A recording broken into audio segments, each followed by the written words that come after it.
Give me big old buckets of butter beer. Give me big old barrels of butter beer. Give me the drink I love so dear. And another round for my friend right here of the sweet old butter beer. Hello and welcome to the Three Broomsticks. We invite you to pull up a chair, grab a butterbeer and settle in for a hearty discussion about Harry Potter. And today I am Ev McLaughlin. I'm Sierra Obermark. I'm Sam Williams. And today we have a very special guest, a fellow colleague and history and psychology teacher. She lives on 251 Van Ness Street in San Francisco. Her social security is 235-22-489-6. And I know the right amount of digits, right? I know everything about this woman possible, except for what her level of psychosis is at the moment. Please welcome Mrs. Elizabeth Morgan Wade Stueckle.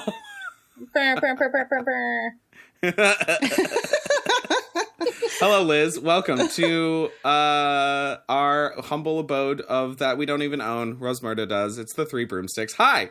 Hi. Thank you.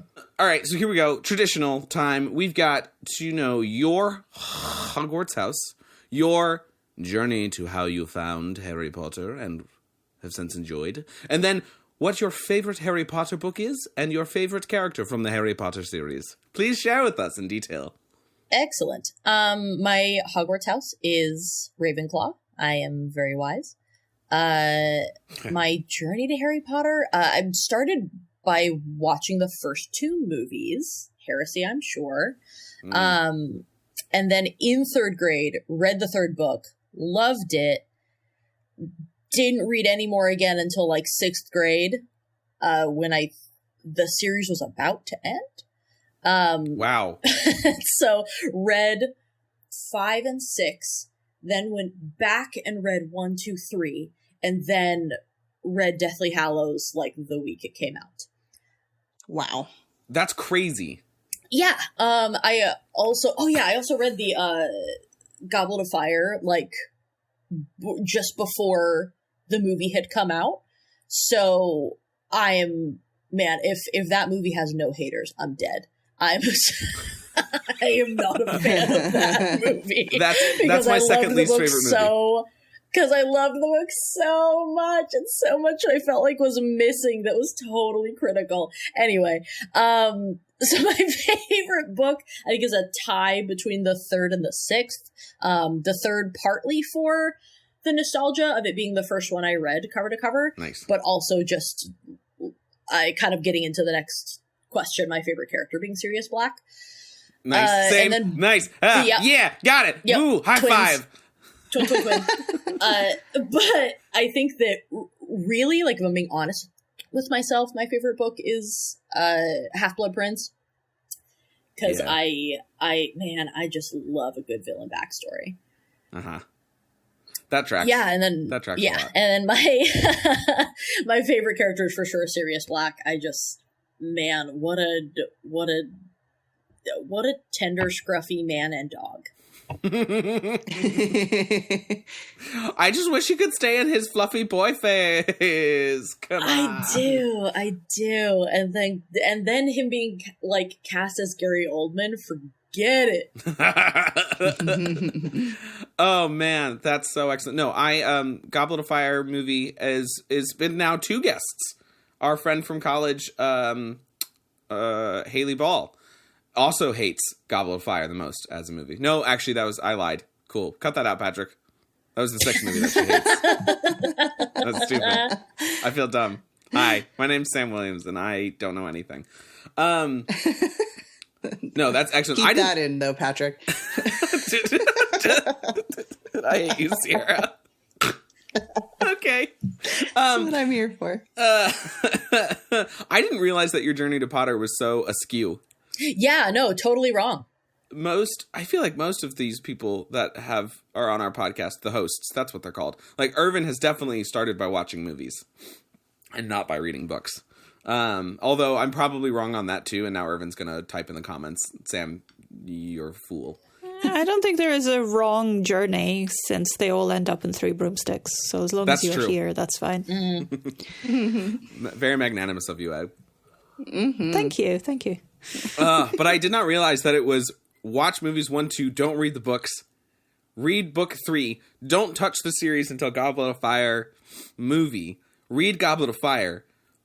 There's 7th book's about to come out, and you were like, all right, I should probably read 5 and 6. Still haven't read 1, 2. Then go back to 1, 2, reread 3, and then read 7. I feel like that is you're George Lucasing your journey to Potter. Yeah. I mean, someone's got to, right? No, not right. That might be the most unique in terms of different steps that you've taken that we've had as a guest on the pod. Well done. Mm-hmm. We'll send you your crown later. Oh, well, thank you. 10 out of 10 recommend, or... I mean, it just, like, because I so distinctly remember, like, the movies coming out, like, the first 2, and how much, like, my younger brother is 4 years younger than me, and so, oh my gosh, he was so scared of the looping main menu on the first movie, because it kept doing it kept doing the screaming book over and over again. So he was terrified of it. So he had to like mute the menu. And then the second one was, if the first one was G, then the second one was definitely PG with the basilisk. Yeah. So I watched that one with just my parents. Yeah. A long and winding road. It's glad that you are not the type of older sister that I might have faced, which would have been, I'm going to show this kid the basilisk right now. If you're scared of a book, go get ready. Oh yeah, immersion therapy. I'm a psychology teacher. That's how it works.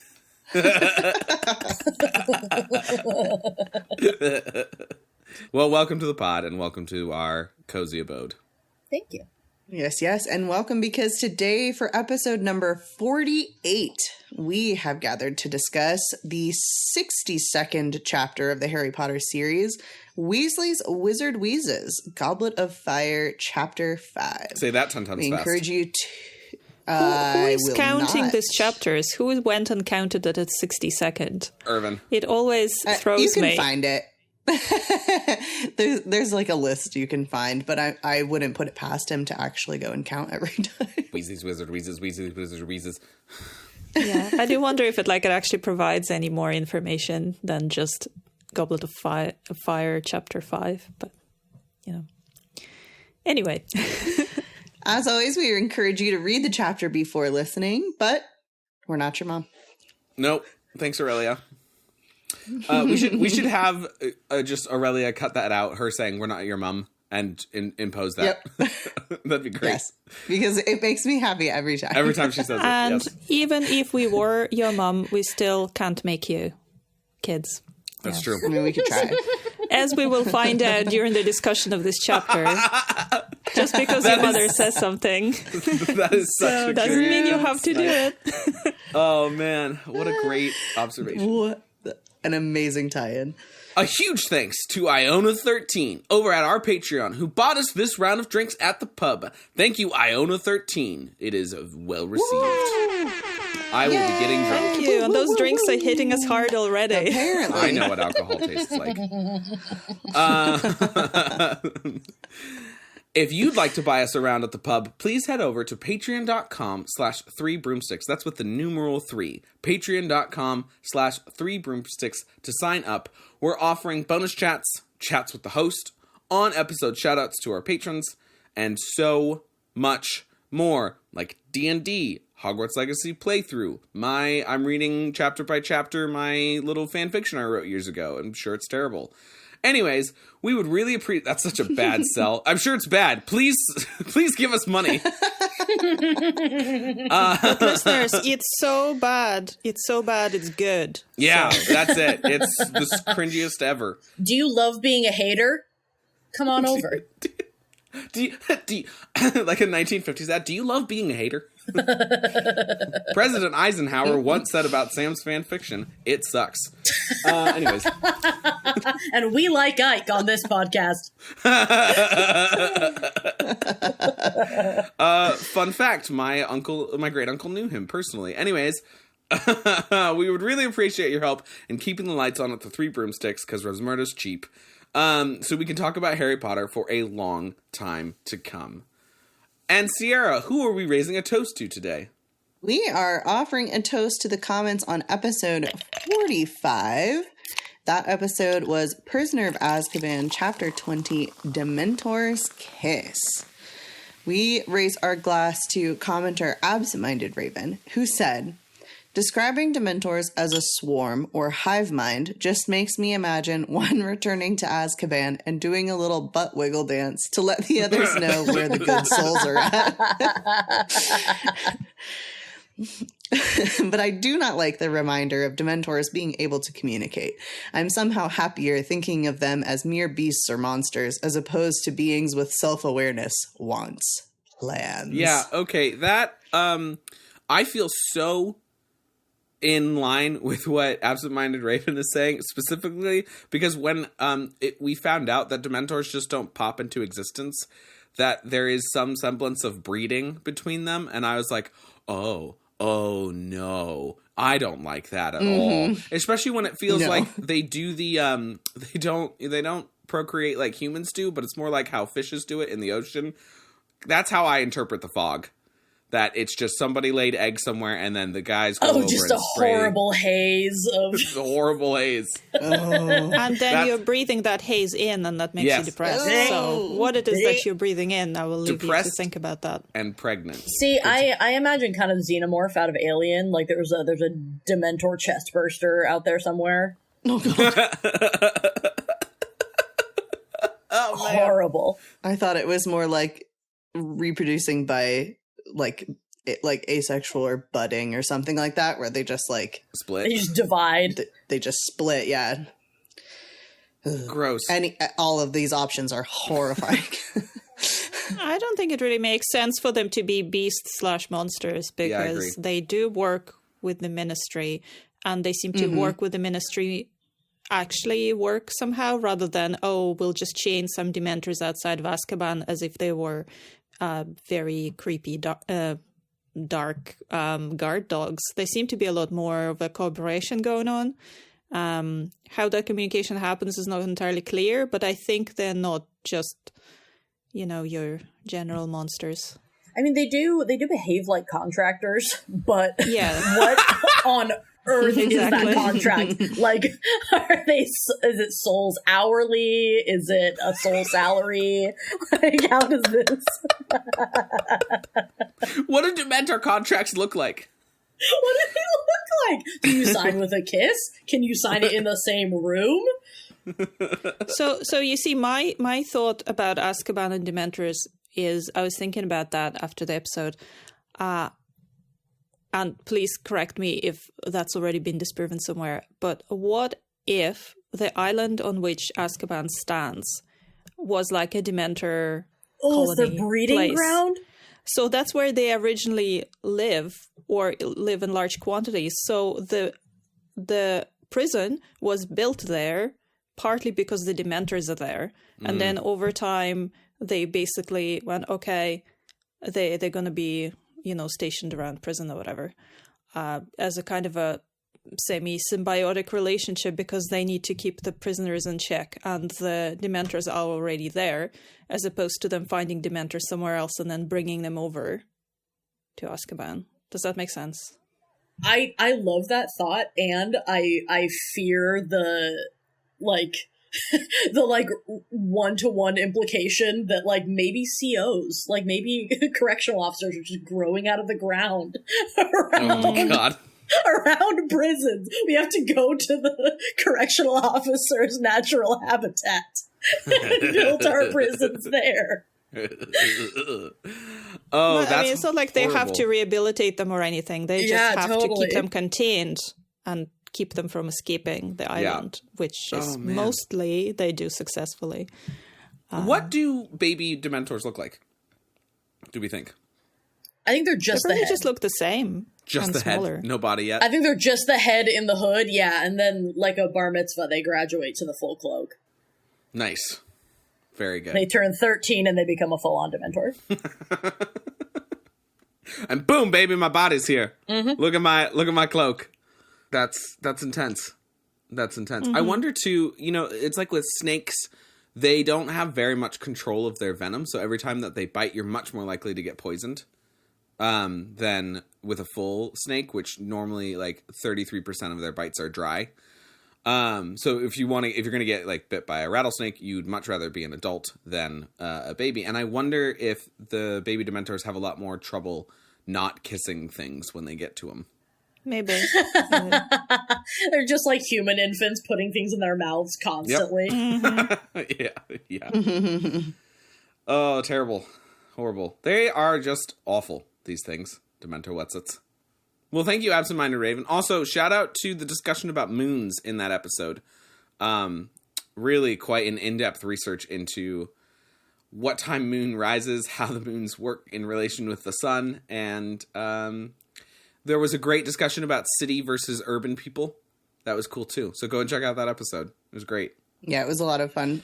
On to today's chapter summary, which, as per usual, is short, concise, authentic, real, and accurate. What if I told you that someone close to Harry Potter dipped their toes into Muggle abuse? That Harry knew about it, witnessed it, and did nothing to stop them. He even enjoyed it. The Muggle in question was scared, helpless, and didn't know whether he'd live or die. His parents surrounding him, screaming for help, and trying to literally fight off the litany of wizards around them. That all actually happens at the start of this chapter. George and Fred, which is weird that I wrote it that way instead of Fred and George, it's fine, unleash their tongue toffee, and Arthur is left to sort it all out with the Dursleys. Harry is back at the Burrow and witness to a haranguing of this new business plan, Weasleys Wizard Wheezes. It's a good thing Molly puts a stop to it right here, because the twins were never going to be successful, and as Molly notes, it's not like they don't have brains, they just lack ambition. Never mind the perfectly working fake wand she mistakes for her own, or the order forms she spurns of their pursuits, of their dreams, even as she tries to squash them. No, never you worry, readers, because Ron has something hidden up his sleeves to distract us from Molly's murderous mothering. Under sleeve number 1, new brothers, Bill, and should have been played by Eddie Redmayne in the movies, Charlie Weasley, who are cool, reasonable, and interesting people. Up the other sleeve, we have everyone's favorite tiny potato of an owl, the gift from Sirius Black himself, Pigwidgeon. As the trio narrowly avoids Ginny finding out that they are in contact with notorious mass murderer Sirius Black, Crookshanks is out tearing gnomes to pieces. Bill and Charlie are fighting with the furniture, and Percy is languidly lavishing praise all over his new boss, Barty Crouch, Senior. But at its heart, this chapter is really all about Quidditch. Just as it's really all about Quidditch for Harry.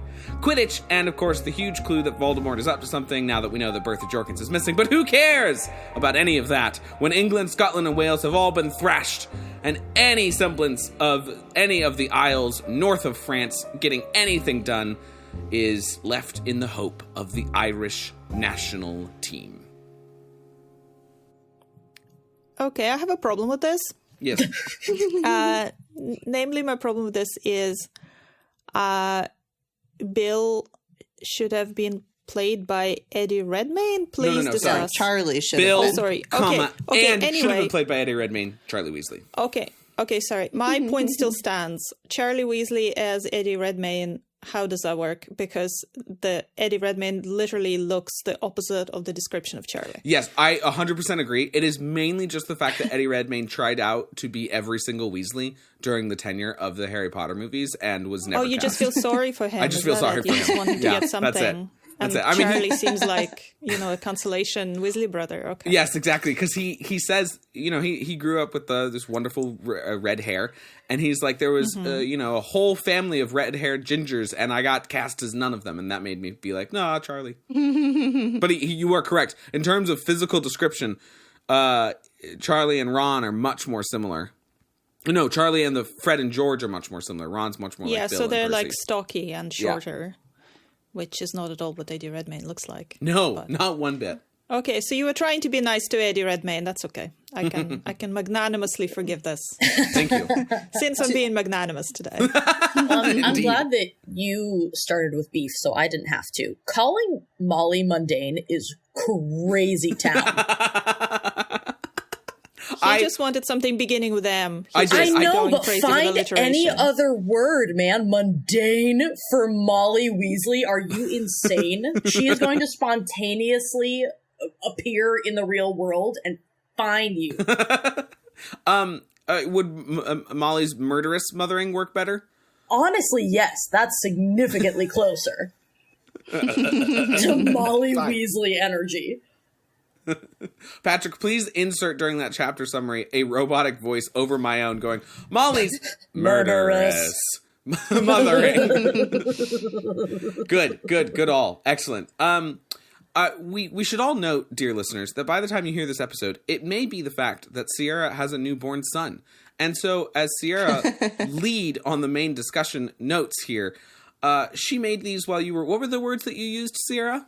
Loopy and exhausted. And then you pulled a straight up Mario and wrote, "Let's go!" Let's go. So I say we just make this a solo Sierra show. So sorry, Liz, but we're just going to leave it with Sierra. But you still have to stay on the Skype call. Yeah, it was nice to meet you all. Yeah. Yes. Yeah, I'm here for it. I can get a cup of tea and just sit back and watch the things unravel. Yeah. Although I do love this chapter, so yeah. I'll probably can't help myself, and I'll still butt in. Live from the delivery room, it's Sierra's random remarks. Woohoo! Yeah, it's a good thing I'm not recording another one by the end of the year. Yes. Baby time. Although you literally were like, I still might be able to make it if I birth my baby. You literally said that to Irvin 6 months ago. You're like, no, I mean, I can record. Yeah. It's fine. If I end up... I said as long as I'm not actively in the hospital, it's fine. Are you saying they won't let you record a podcast in the hospital? Come on. I just don't feel like, I'd have to get the microphone set up with a different computer to be able to be in there. And then I'd have to, it just sounds like a hassle. But that's the problem you think is with this. the mic setup. That's what okay. I'm worried about the audio clarity. All right, not the literally being in labor. That's worrying. No. Oh my God, Sierra, that's so funny. Oh my God. It's like the opposite of The Quiet Place. You are actively being as loud as possible while giving birth. I would not do it during, but from the recovery room. After I've made the noisemaker. Exactly. Just cooing in the background. They sleep most of the time. Commitment, it's fine. Though the commitment is amazing. So, anyways, on to the main discussion, which starts with an escape from Privet Drive. Yes, indeed. Once again, with Fred being the instigator that he is. He's a Muggle hater, and I'm glad he's dead. Oh my God, Sam. Oh my God. That is my least favorite death in the whole series, just so we're all actually aware. I really hate the fact that Fred is dead. When I was on Alohomora, we did a Patreon content where we came up with what would the Weasleys do on Thanksgiving? And we said it in 2021 or whenever we did that. And one of the things that happened was I had George find the Resurrection Stone. And so at the end of Thanksgiving, while George is sitting on a bench looking at everybody having a good time, he turns it to just see Fred for one last time. So if anybody is doubting my lovely Fred hating comment here, I don't actually hate Fred, but he is absolutely an instigator. And this is kind of bad, what he does. So you hate him because you see yourself in him. Yeah, 100%. That's it. Thank you, Liz. I'm not an instigator ever. It's fine. Never an instigator. I see the psychologist is coming out. I like it. That and years of experience. Years of experience of me turning off Sierra's computer during meetings, all sorts of shenanigans. Yeah. At least there is 2 Gryffindors on this panel today, and we're talking a lot about Gryffindor shenanigans. So I feel like we're at least represented, because sometimes when it's all Hufflepuffs or all Ravenclaws or a mix of those two, they don't get it. Mm-hmm. They're just like, oh, but why would anybody do something like this? And be like, because it's funny. Like, don't they feel bad? It was like, not really, because he bullies their best friend. I mean, come on. Like, no. They did it for the vine. And it's like, oh, but that rationally, that's when Ravenclaws come in. But rationally, this is wrong and doesn't make sense. It's like, okay, but that was like a heat of the moment impulsive thing. It's like, does nobody get this? No? Okay. So it's nice that we have such a great mix today. I like that. So yeah, if this was any other Muggle, it would be horrific and bad. But it's Dudley, and he's been awful. Who to Harry. in himself is horrific and bad. Yes, precisely. Mm-hmm. He has already co-opted the horrific and bad right out of the situation. And as George specifically says, we didn't give it to him because he's a Muggle. We gave it to him because he's a great bullying git. Mm-hmm. And they know that it's reversible, and the only reason it goes as far as it does is because Dursleys won't let Arthur to fix it. Because Vernon is throwing everything possible at everybody. Yes. Yeah. So they're terrible in stressful situations. So if they would just accept Arthur's help sooner. If they would just take one single breath, mm-hmm. any given moment, they could avoid so many problems for themselves. Like, just take a breath first. Don't talk first. Right. Just like breathe first. Count to 10. Yeah, you respond rather than react. It's better. Oh man, yeah. Sorry, I'm battling a toddler. You're fine. It's a whole thing.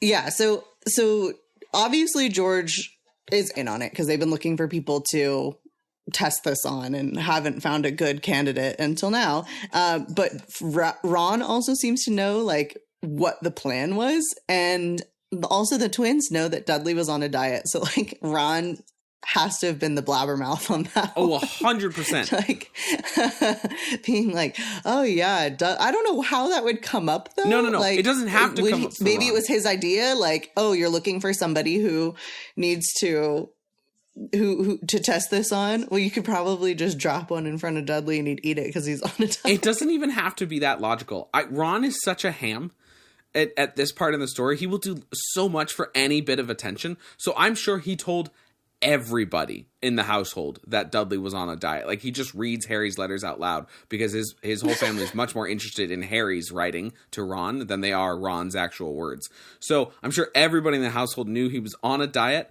and I'm sure that ended up with Percy Jackson, my God. Okay, I'm sure that ended up with Percy Weasley sending a sleep-deprived memo to Barty Crouch Sr. about regulating Dudley's bottom thickness. I mean, he doesn't even have to read it out loud at the dinner table. You know, it just seems like something that would come up when they're sitting there having their breakfast. It's like, oh, got a letter from Harry. Harry's great. Oh, do you know this? His cousin is on a diet. And Harry and everybody's in the house then isn't really eating. So can I send Harry some extra food? And then Molly would be like, yeah, of course, send him everything. Oh yeah, he does have all those cakes. Mm-hmm. Yeah. And with Arthur's just persistent Muggle fascination, like, I think he would be dying to hear any section of letters that was like, oh, Muggle behavior. Tell me. News from the Muggle world. Tell me everything. Like National Geographic. Ron walks into the kitchen. News from the Muggle world. Extra.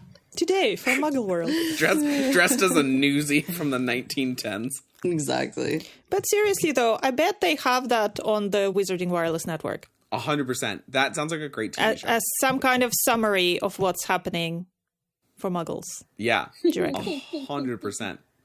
Liz, what were you saying? That I'm confident that the Weasleys have some kind of Newsies outfit. Again, courtesy of Arthur. Arthur's shed is just a museum of different Muggle attire. Yeah, I mean, is it not? And Hermione has to go in and go, no, this goes with this, and this is in the wrong period. And This is all wrong. Now she brings stuff from, like, her mom's closet from the 80s, and he just loses his mind. Listen, in 40 years, there's going to be a show called Stranger Things. You're going to lose your mind then, too. And I just imagining him with, like, shoulder pads underneath robes. This makes me feel more powerful. Hello, Lucius. Your shoulders look fantastic. It's an incredible silhouette. Oh, man. And then it all escalates to like American football style. He's just wearing pads. Lucius, try and tackle me now. I'll meet you in Flourish and Blots later. I do believe I am the most powerful wizard in the world now. Arthur just full on Voldemort line, just I can touch you now, and headbutts Lucius with the football helmet. Oh, that's so funny. But we do get a chance, speaking of Weasleys, which we will do a lot because this whole chapter is about them, we get to meet a bunch of them. Some new guys. 2 of them, in fact. Finally, Bill and Charlie, who we've only heard about at this point. I always feel like Charlie's been around forever already, but I forget that we only actually meet his friends, and he writes a letter. He writes a letter. So he's kind of been around since the first one, but not really. And this is a side note, and Sierra, you can't tell me I can't have a side note this early. I'm sorry, but this is important information. Why was Charlie omitted from the movies? I don't understand. I have inserted a meme here to explain it. I shall describe it, and then we shall post it. It is from 2.5 Men. There is a scene where the 2 men are discussing, I think I forgot something. Well, if you forgot, then it wasn't important. Yeah, you're right. So that's a conversation between the Harry Potter film writers and the director. But what they forgot is Charlie Weasley standing out in the rain after soccer practice. It is such a shame because you'd think they'd at least include him because he's there with the dragons later on. Yeah. Yeah. Even like a tiny role. They don't have him at the World Cup. They don't have him with the dragons. They don't have him at any point. For Deathly Hallows Part 2, they do film his big, like, Aragorn-like Lord of the Rings speech atop a dragon with all the international wizards that never come and help for Deathly Hallows at the Battle of Hogwarts. For the first 3 seconds of that speech, I thought you were actually telling the truth. And I was like, no. Oh, interesting. No, Rookie this is Sam. Oh, yes, rookie mistake. I tend to believe the bullshit that you say, Sam. I know, I'm so sorry. We've all been there. No one's ever gotten as bad as when I convinced somebody that I used 1,600 toothpicks to carve a cake into a mold. It's fine. That's not relevant for the podcast. I'm like, that is its own Patreon content. Just a story. Just Sam dropping lore about himself. Yeah. About myself. And when I was 26, speaking of people who are older than Ron, we've got the oldest brother, Bill Weasley, present and accounted for and described as such, Sierra. There's no other word for it. Cool. Goals. Goals indeed. Oh, man. That description has stuck with me, I think, more than anybody else, except for maybe Rufus Scrimgeour's mangy mane.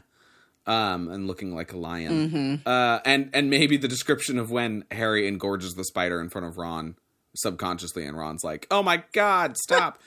Those are probably the 3 descriptions, but no other word for it. Cool is such a quick and effective way of sort of giving you the essence of Bill's character. And then she goes on to describe what makes it cool. She doesn't just tell us it, but it's such a great introduction from a writing standpoint to this guy who, does end up being cool.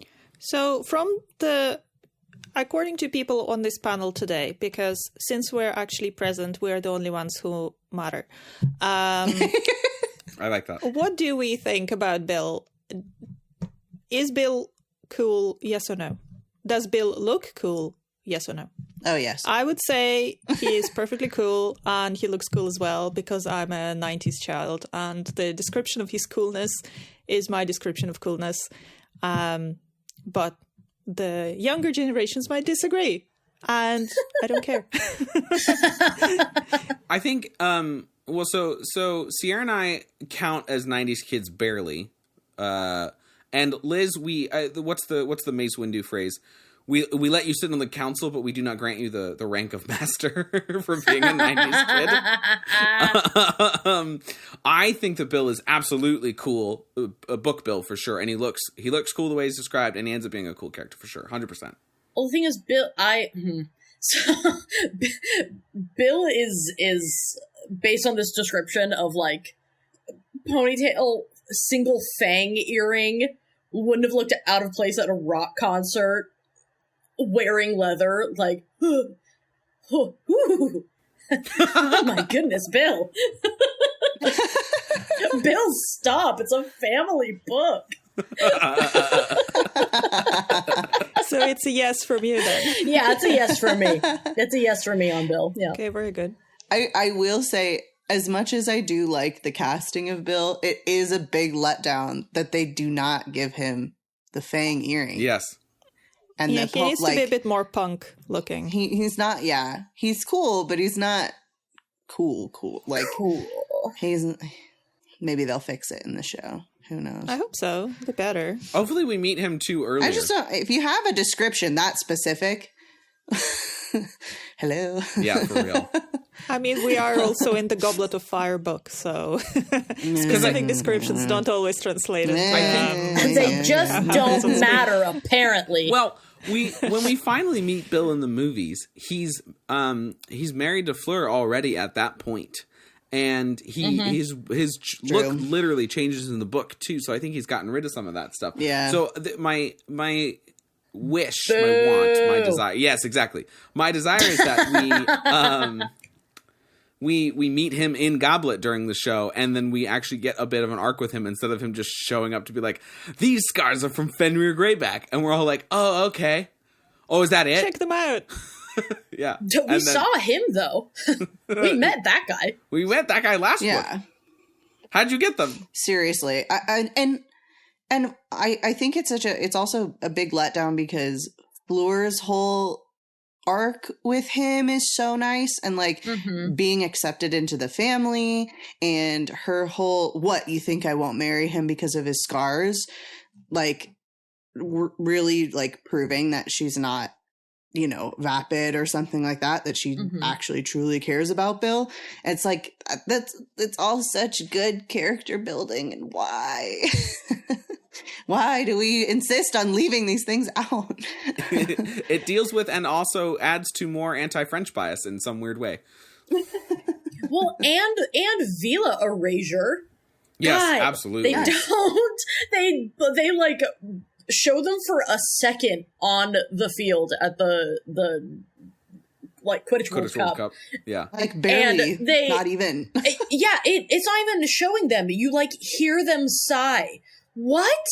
Yeah, that's rubbish. It's such an important intro to that creature for then Fleur to be half that. Like, she's not just a like pretty whatever. Like, she actually has this like genetically magical beauty to her that is just completely glossed over. Justice for Veelas.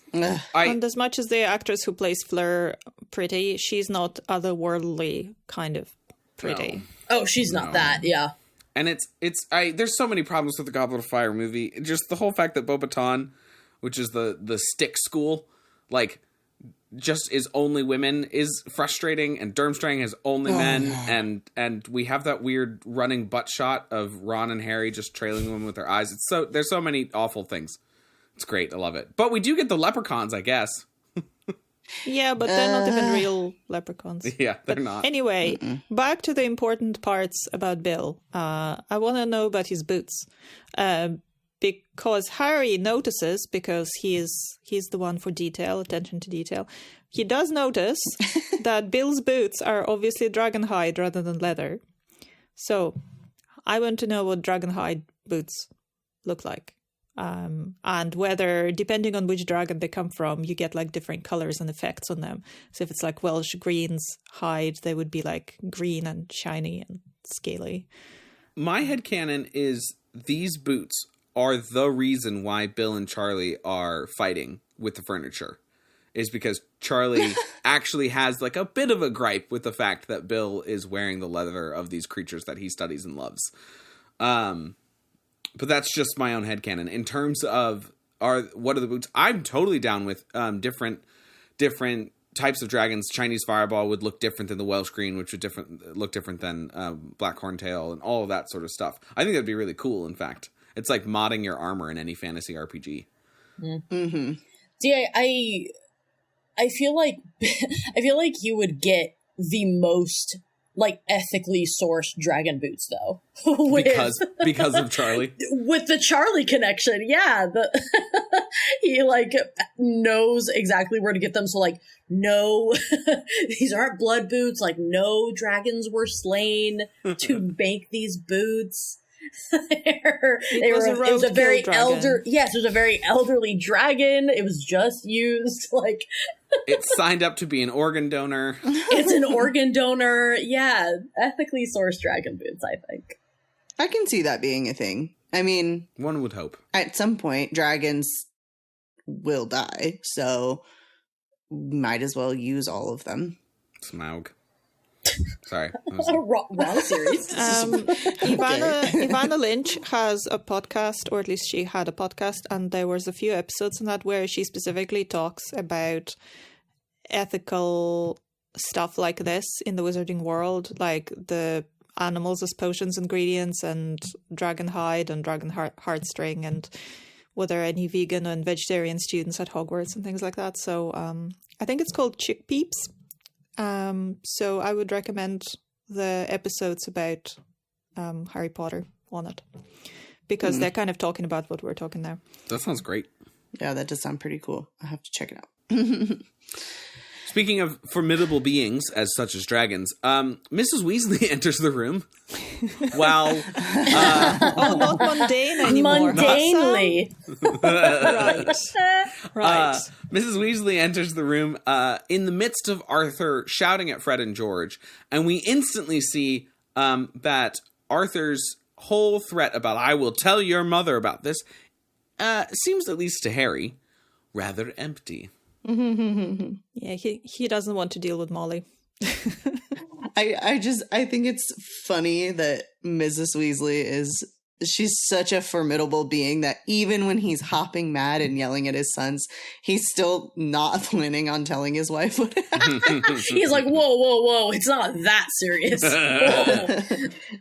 Oh, no, I've had words with them. Yeah, it's worth my top out angry. Molly, nothing is worth your top out angry, babe. I love you. We are not there yet. I feel like Molly would sulk more than Arthur would, so he's kind of probably has calculation in his head all the time. Okay, do I want to deal with the fallout from this once Molly gets involved?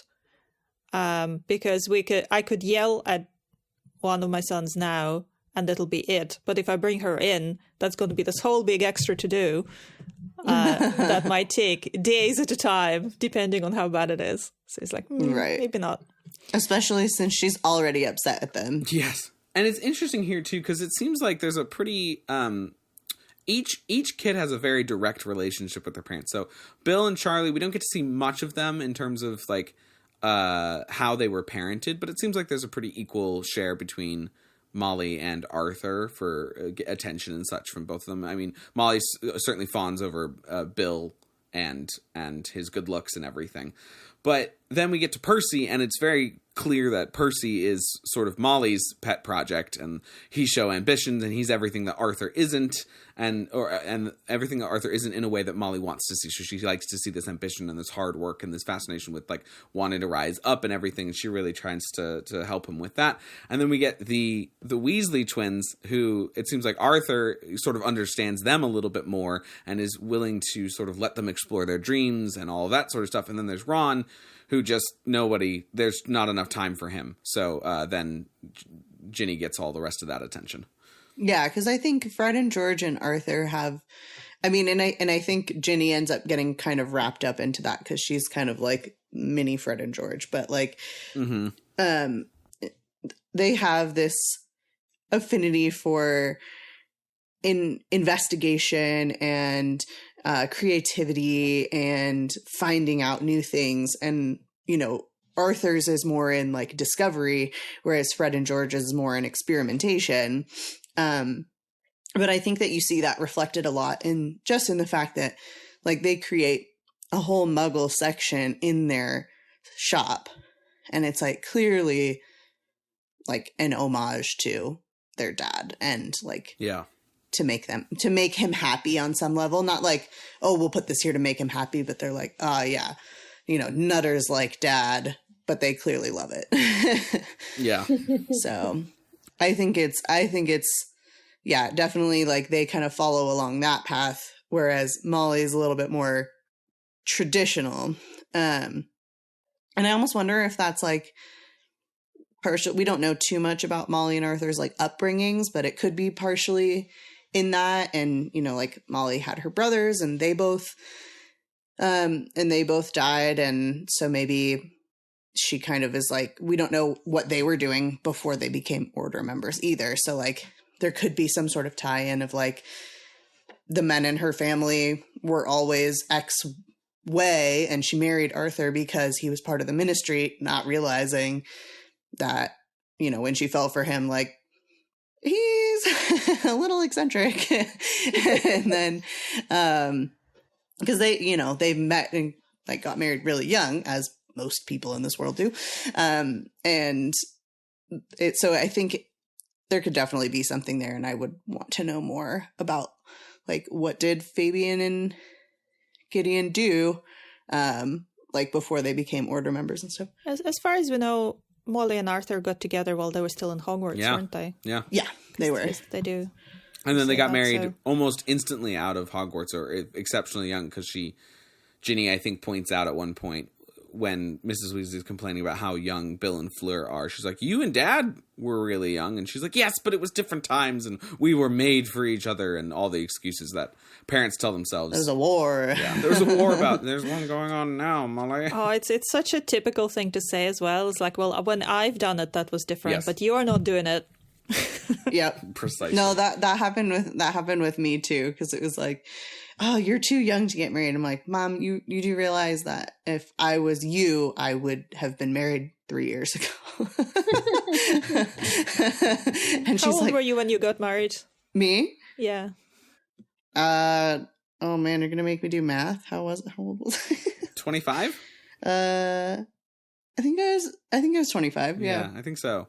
Because I think I got married 4 years before you. So speaking of getting married young, I was 21. It was the day I turned 21. Yeah. I was also 21. Mm-hmm. Liz, do you have any takes on the psychology of this whole Weasley household thing? Oh, I mean, you know, you could go into like parenting styles and like attachment, whatever. But there's just so many of them. Like you get a lot of the, I don't know, like typical youngest child, typical middle child, typical eldest child kind of behavior.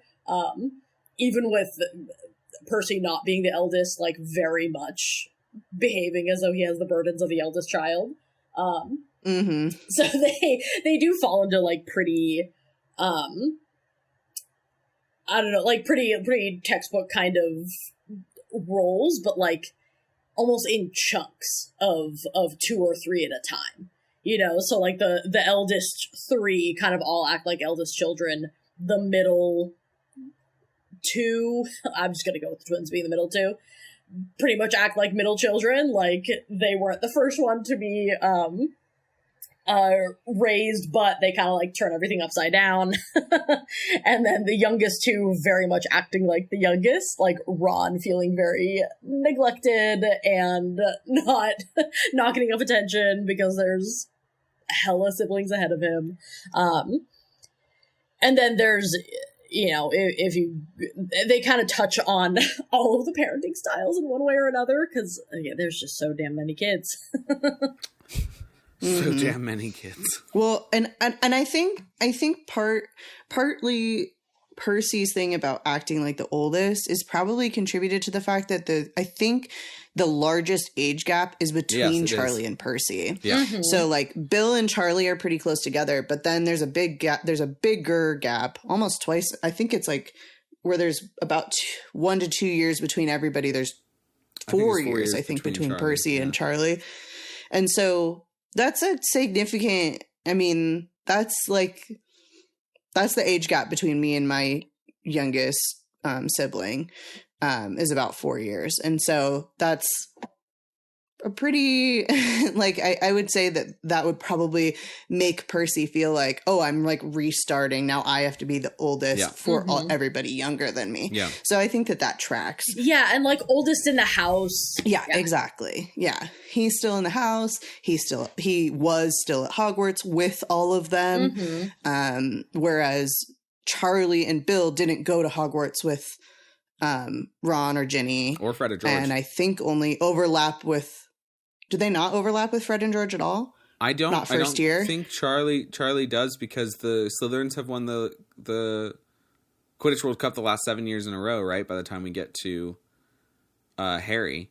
And that's when the last time that Gryffindor won was when Charlie Weasley was there. So I think they only overlap with Percy. It could be their first year though. Oh, you're right. Because Fred and George wouldn't be on the team. Yeah, that's true. So it still could be. Yeah, they might have overlapped with Fred and George. They probably did. Nice. Yeah. I think it's really interesting. How many of us have experienced a parent being like, "Oh, I really shouldn't definitely tell the other one." Yeah. Yeah, just like Arthur does here. Yeah, definitely. Yeah. I'm trying to think. I feel like maybe in some instances, but I feel like overall, like, eventually the other parent found out. But it usually was not in the heat of the moment. Right. It was like, you know, like that night or like the next day or something. And it was like, oh yeah, did you hear about what your child did? By the way. Just start singing Red this Hot Chili happened in the...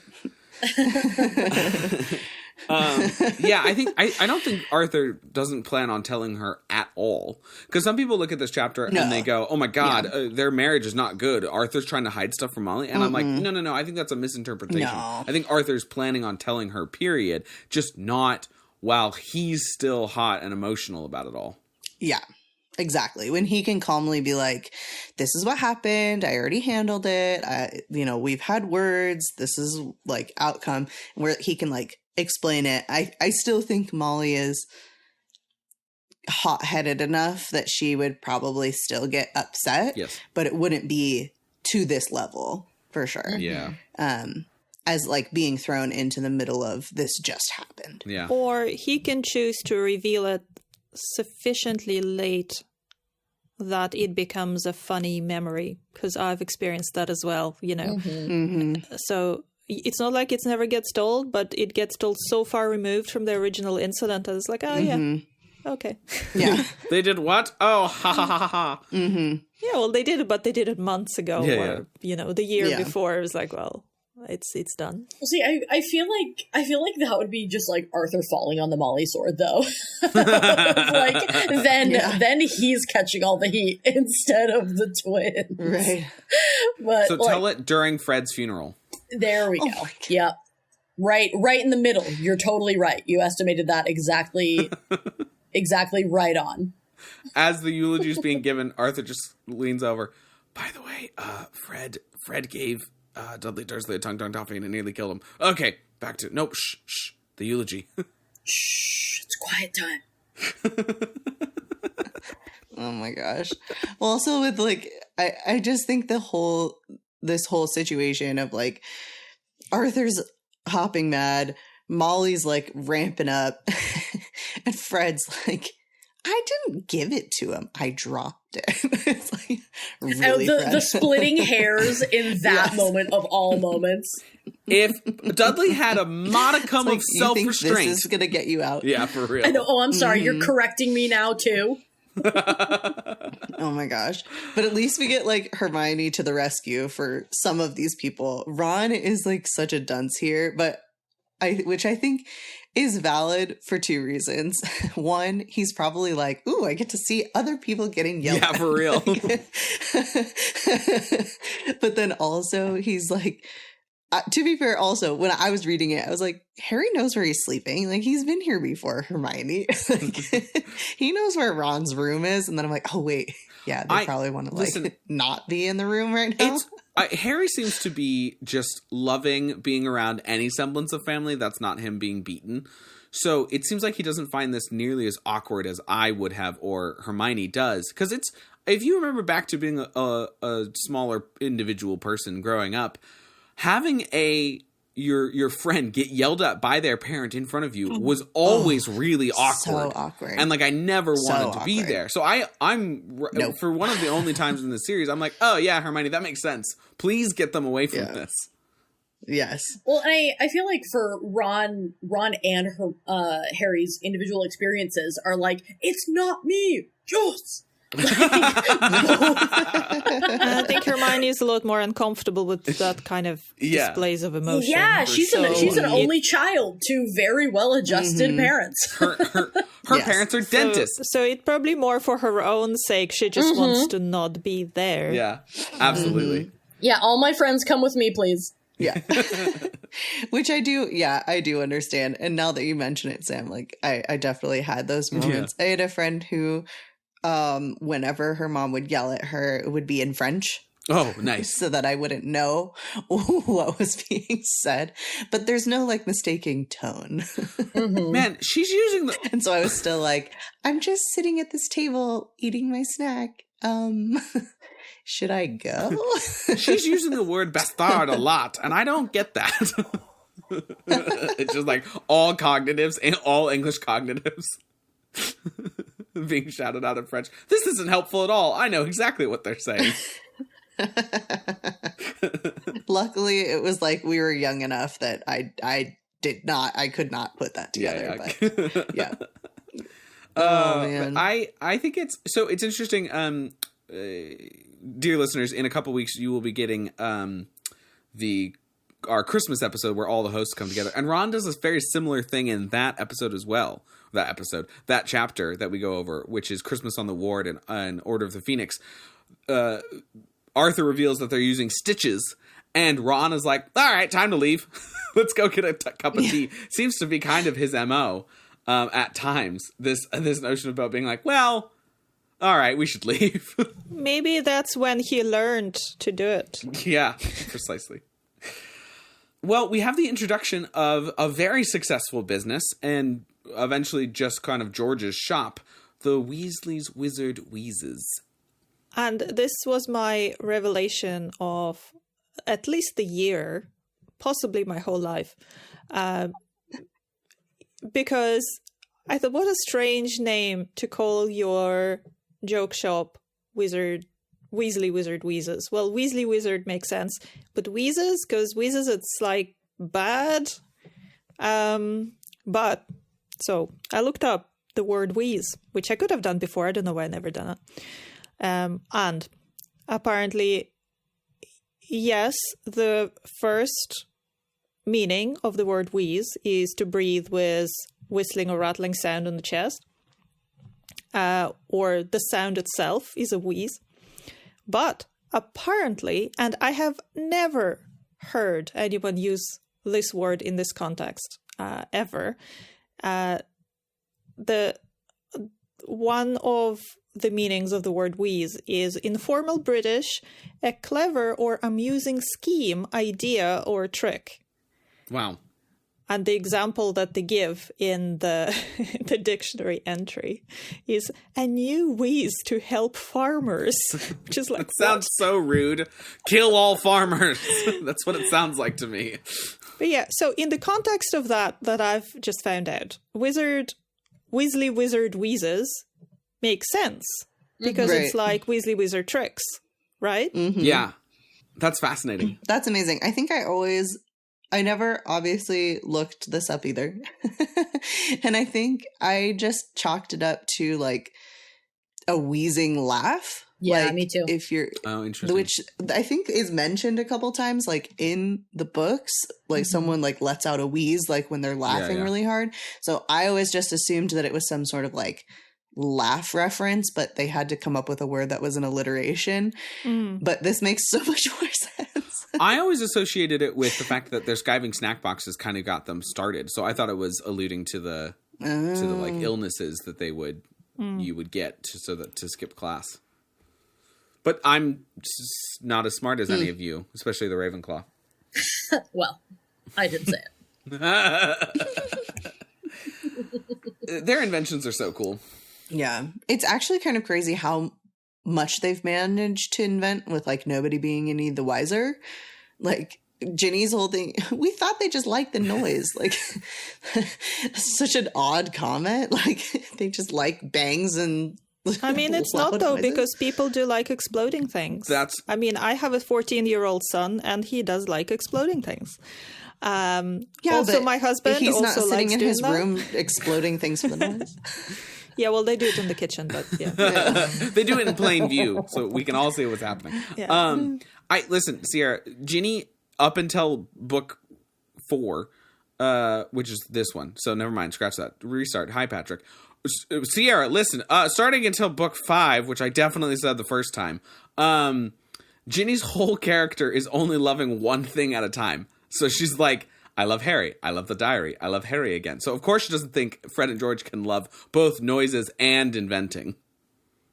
Ridiculous. Yes. I think the point was that the making noises part was the only thing they were doing. Yes. That the noises weren't a part of testing something else. Right. Of course.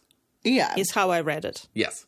I agree. It is interesting. Which is I don't understand crazy. why Molly doesn't see Weasley's Wizard Wheezes as ambition. Because she says in this chapter, they've got doesn't make sense. no ambition. And they're literally inventing. And I just got to say, Bob and Linda Belcher would never. So true. So true. So I will tell you why. Okay. That is because at least 50% of businesses fail within a short amount of time. I think it's less than 5 years. So Molly is worried that they'll burn any money that they have and won't have anything to show for it or fall back on. Like if they had good owls, they could enter a secure job in the ministry, which is essentially wizarding civil service. Neither Molly nor Arthur have any kind of business entrepreneurial background or spirit, so they don't really get it on that level. It's Britain in the 90s. It's not majorly entrepreneurial friendly place. And she's their mother, so she's most concerned with them having a roof over their head, steady income. So she's not majorly supportive of the whole business idea.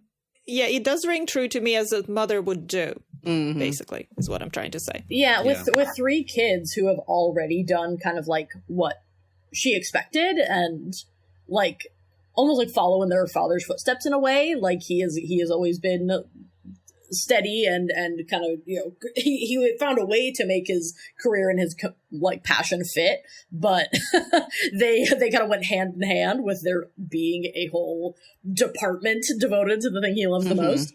But then kind of, you know, same with Charlie, same with Bill, like they pursue these things that kind of fall within what she expects people outside of the home to be like. And Percy as well, being with the man, the myth, the legend, Barty Crouch Sr. And so, like, we're ready, you know, to kind of, like, support the next 2 kids leave the nest. And as far as she can tell, they're literally and figuratively flushing their potential. It's just so, to me, it's just, Molly's a very smart and intelligent person, but the lack of understanding, I can understand why she's not being supportive. I don't understand her lack of ability to see that this is ambition, that the quality of ambition the lack is of there. the lack of imagination there. Yeah, it's that's what's really frustrating to me. And it's interesting, she ends up being so wrong. Right. about this, because by the end of this chapter, Percy has sunk himself into a hole of no one in the ministry is ever going to hire him because he let an imperious Barty Crouch Sr. walk around and then get murdered. Not that that's really his fault, but that's the way that Fudge's ministry sort of sees things.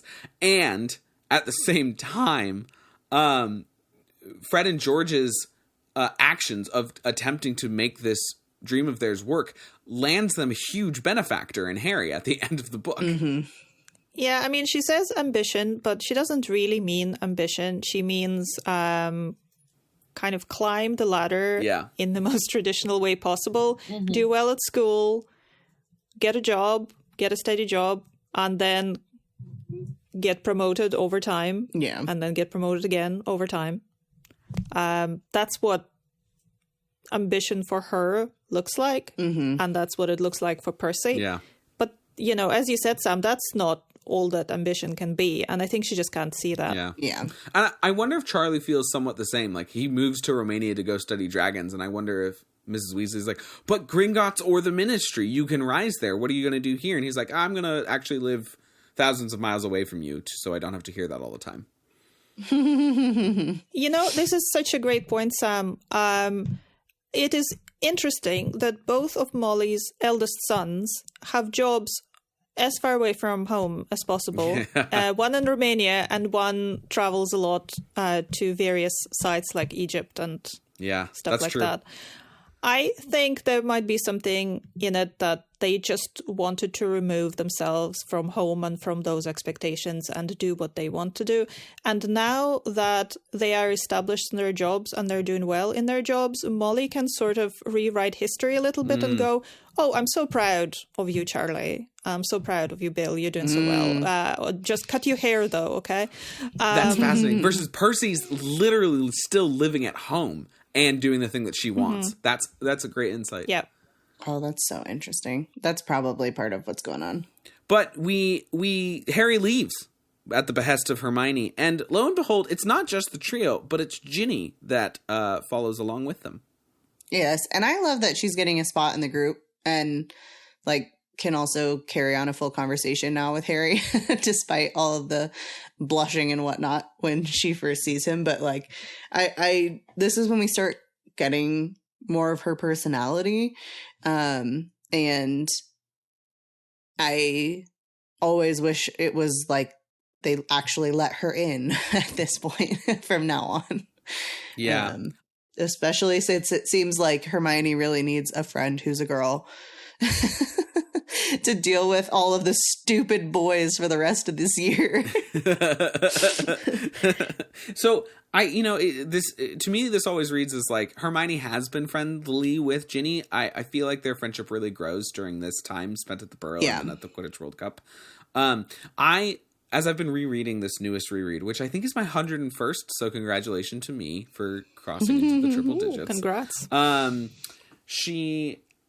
I always feel a little robbed that we don't get Ginny sort of more solidifying into the trio. I know that that's controversial. A lot of people love it just being the trio, but I wish, at least for Deathly Hallows, that we got a little bit more Ginny with the group. She would have been so helpful. She's such a great dynamic, and she brings a different skill set than what Harry and Ron and Hermione, and she brings a pragmatism that really helps, and I want it.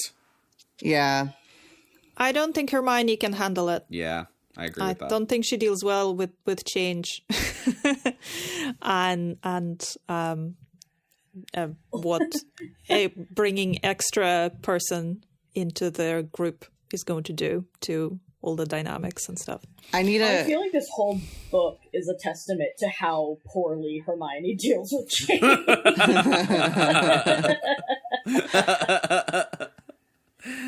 Also, I don't think Ron could handle it either, because I think he'd be like, my sister's way cooler than me. This sucks. Right. No, his baby sister. Yeah, his baby sister. He's way cooler than him.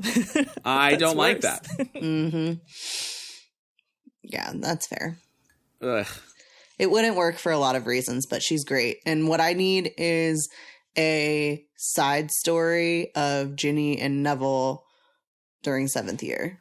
I would love an entire book written about their perspective of what happens there. Yes, that would be amazing. And that would be a perfect thing to put in the TV show. Yes, it They would. can do a side-by-side episodes. You know those Yes. episodes that some shows have when they have kind of two parallel stories going on in two different places?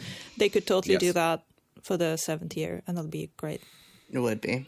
For the love of all that is holy in Merlin's pants, I really need them to do outside of Harry's perspective storylines like that. Please. As Ginny finally solidified forever in the series as the 4th member of the trio, which doesn't make any sense, but that's fine. As they climb the stairs, who but Percy Weasley pops his head out to give them a rather awful introduction to his work. Yes. I have a main question here about Percy and his logic here. Can't he cast a silencing charm so that he doesn't have to hear people, quote, quote, thundering up and down the stairs? Now, I assume you mean, can he cast a charm that creates his room to be soundproof so he doesn't have to hear everything? Because a silencing charm is when they go and literally just make everybody quiet, which would be really funny if Percy just went around the house. I wouldn't put it past him. Just quiet. Molly would not be impressed with that. Or some sort of something like a soundproofing, just like around his room or like on the stairs right outside or something like that. Yeah. There was a thing in Fantastic Beasts film number 2, maybe, I don't know. Isn't there Lita casts a spell on some girls that makes their mouth disappear? Oh, yes. Oh, that's maybe a little extreme. Maybe a bit. Yeah. I am a bit worried that if any more magic is cast on the burrow, the whole house is going to fall. So maybe that's part of it. Maybe. I mean, I do wonder if he is not casting anything specific because he feels like he shouldn't have to cast anything to silence his siblings in his own house or in his own room or whatever. He's in a house with like a ton of other people. If he wanted things to be quiet, he wouldn't. I mean, you'd think so, but I have been in the house with people and they would, what to me would be just me walking around. They would be, would you stop running up and down the stairs? And I'd be like, I live here. That's how I sound when I go up the stairs. And that's exactly, you say you're Ron. Yeah, I mean, pretty much. So that made me thinking of, is there some kind of something around casting spells in your own house? Are there some spells that would be kind of against wizarding etiquette? Because we know people don't just like operate in other people's living rooms because that would be rude, even though they could. You don't just like Allahmore your friends' doors or whatever. Even though you could, I mean, you could transfer it onto like Muggle society. Say, well, you could go over to your friend's house, knock on the door, they don't answer, and you go, oh, I happen to have a lockpick set in my pocket. I will open the door and wait for them. But we don't do that because that's weird and inappropriate. So I wonder if there's some spells that you just don't feel like you can cast, or but I feel like Molly wouldn't want it or something. I feel like the equivalent in Muggle society would be putting on noise-canceling headphones. Like, he's just making it so he can work in his own room and not be bothered by other people. So, like, for us, we just put on noise-canceling headphones and can do our work in peace without being bothered by anybody running around the house around us. I think that's all true, and Percy has a complex. Tell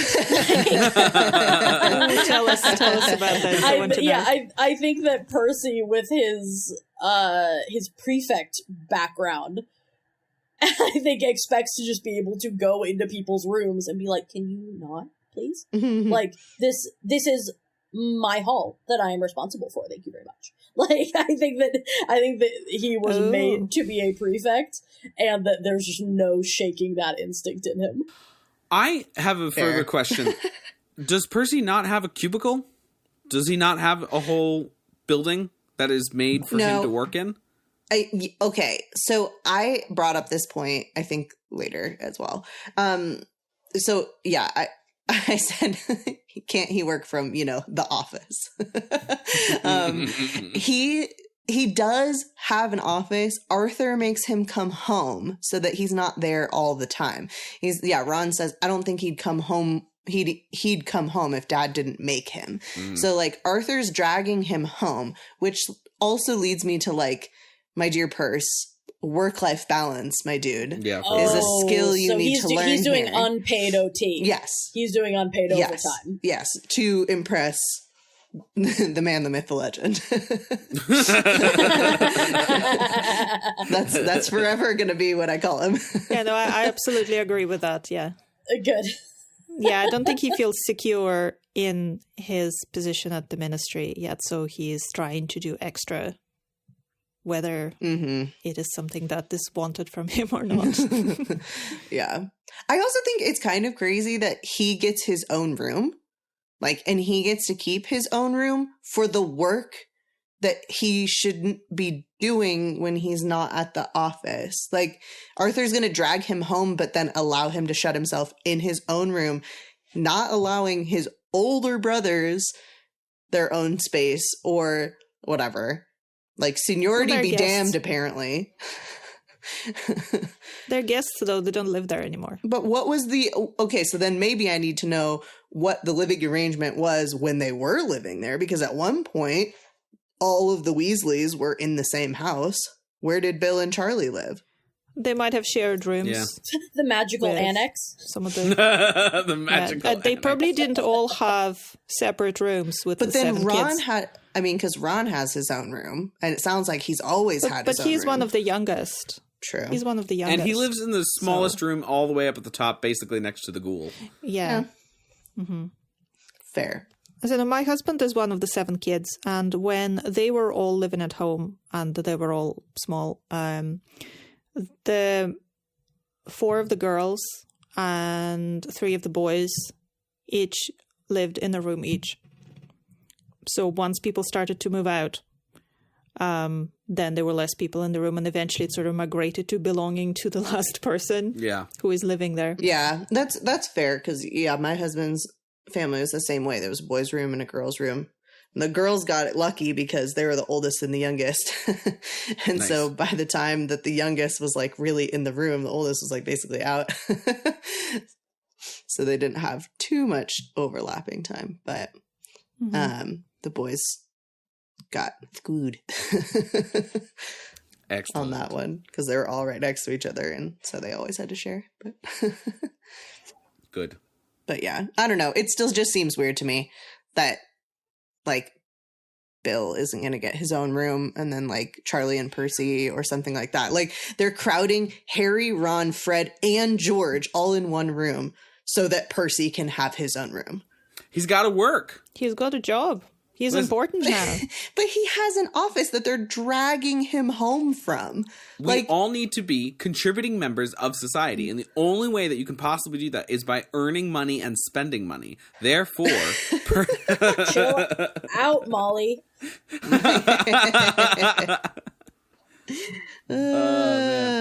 But you know what? You know who doesn't earn money or spend money, but is still a very valuable contributing member of the society of this household? Crookshanks? Is it Crookshanks? Pigwidgeon? No, but it's Pig. Yay! Well done, Liz. Another 15 points to Ravenclaw. Woohoo! Yes. Pig is amazing, and I love him. And Ginny. You don't name someone else's pet. You can. This is like her worst moment, I think, in all of Ginny's moments. She killed roosters. Her naming somebody else's pet is bad. This is such the begrudging respect of it from then on. Like, nobody's like, no. They're just like, damn it. She took the naming of it. Shoot. you only get one. Listen. Whoever says it first names the animal. We all know this. God. This is why all of Ginny's children are named terribly. It's because Ron actually named them all, not Harry or Ginny. He just dibs. Well, you see, I disagree with this because I looked up, since I'm on all this like dictionary kick all of a sudden. So Pigwidgeon means like a simple or unimportant person or something like that. So she stole naming him and was rude about it? Awful. Yeah. See? Double I'm trying to rude. find what Worst the moment. exact. Oh, sorry, simple or insignificant. Yeah, that's what it was. Stop. But then Ginny says, "Oh, it's a sweet name." No, it's not. When pigs fly, I get it. It's a joke. Stop. It's Ron's pet. Yeah, so I know. So like, yeah, it's a pun as Yeah. well, but also it does have a meaning as a Yeah. word. So she doesn't just call him pig; she does call him Pigwidgeon. So both of those things are true.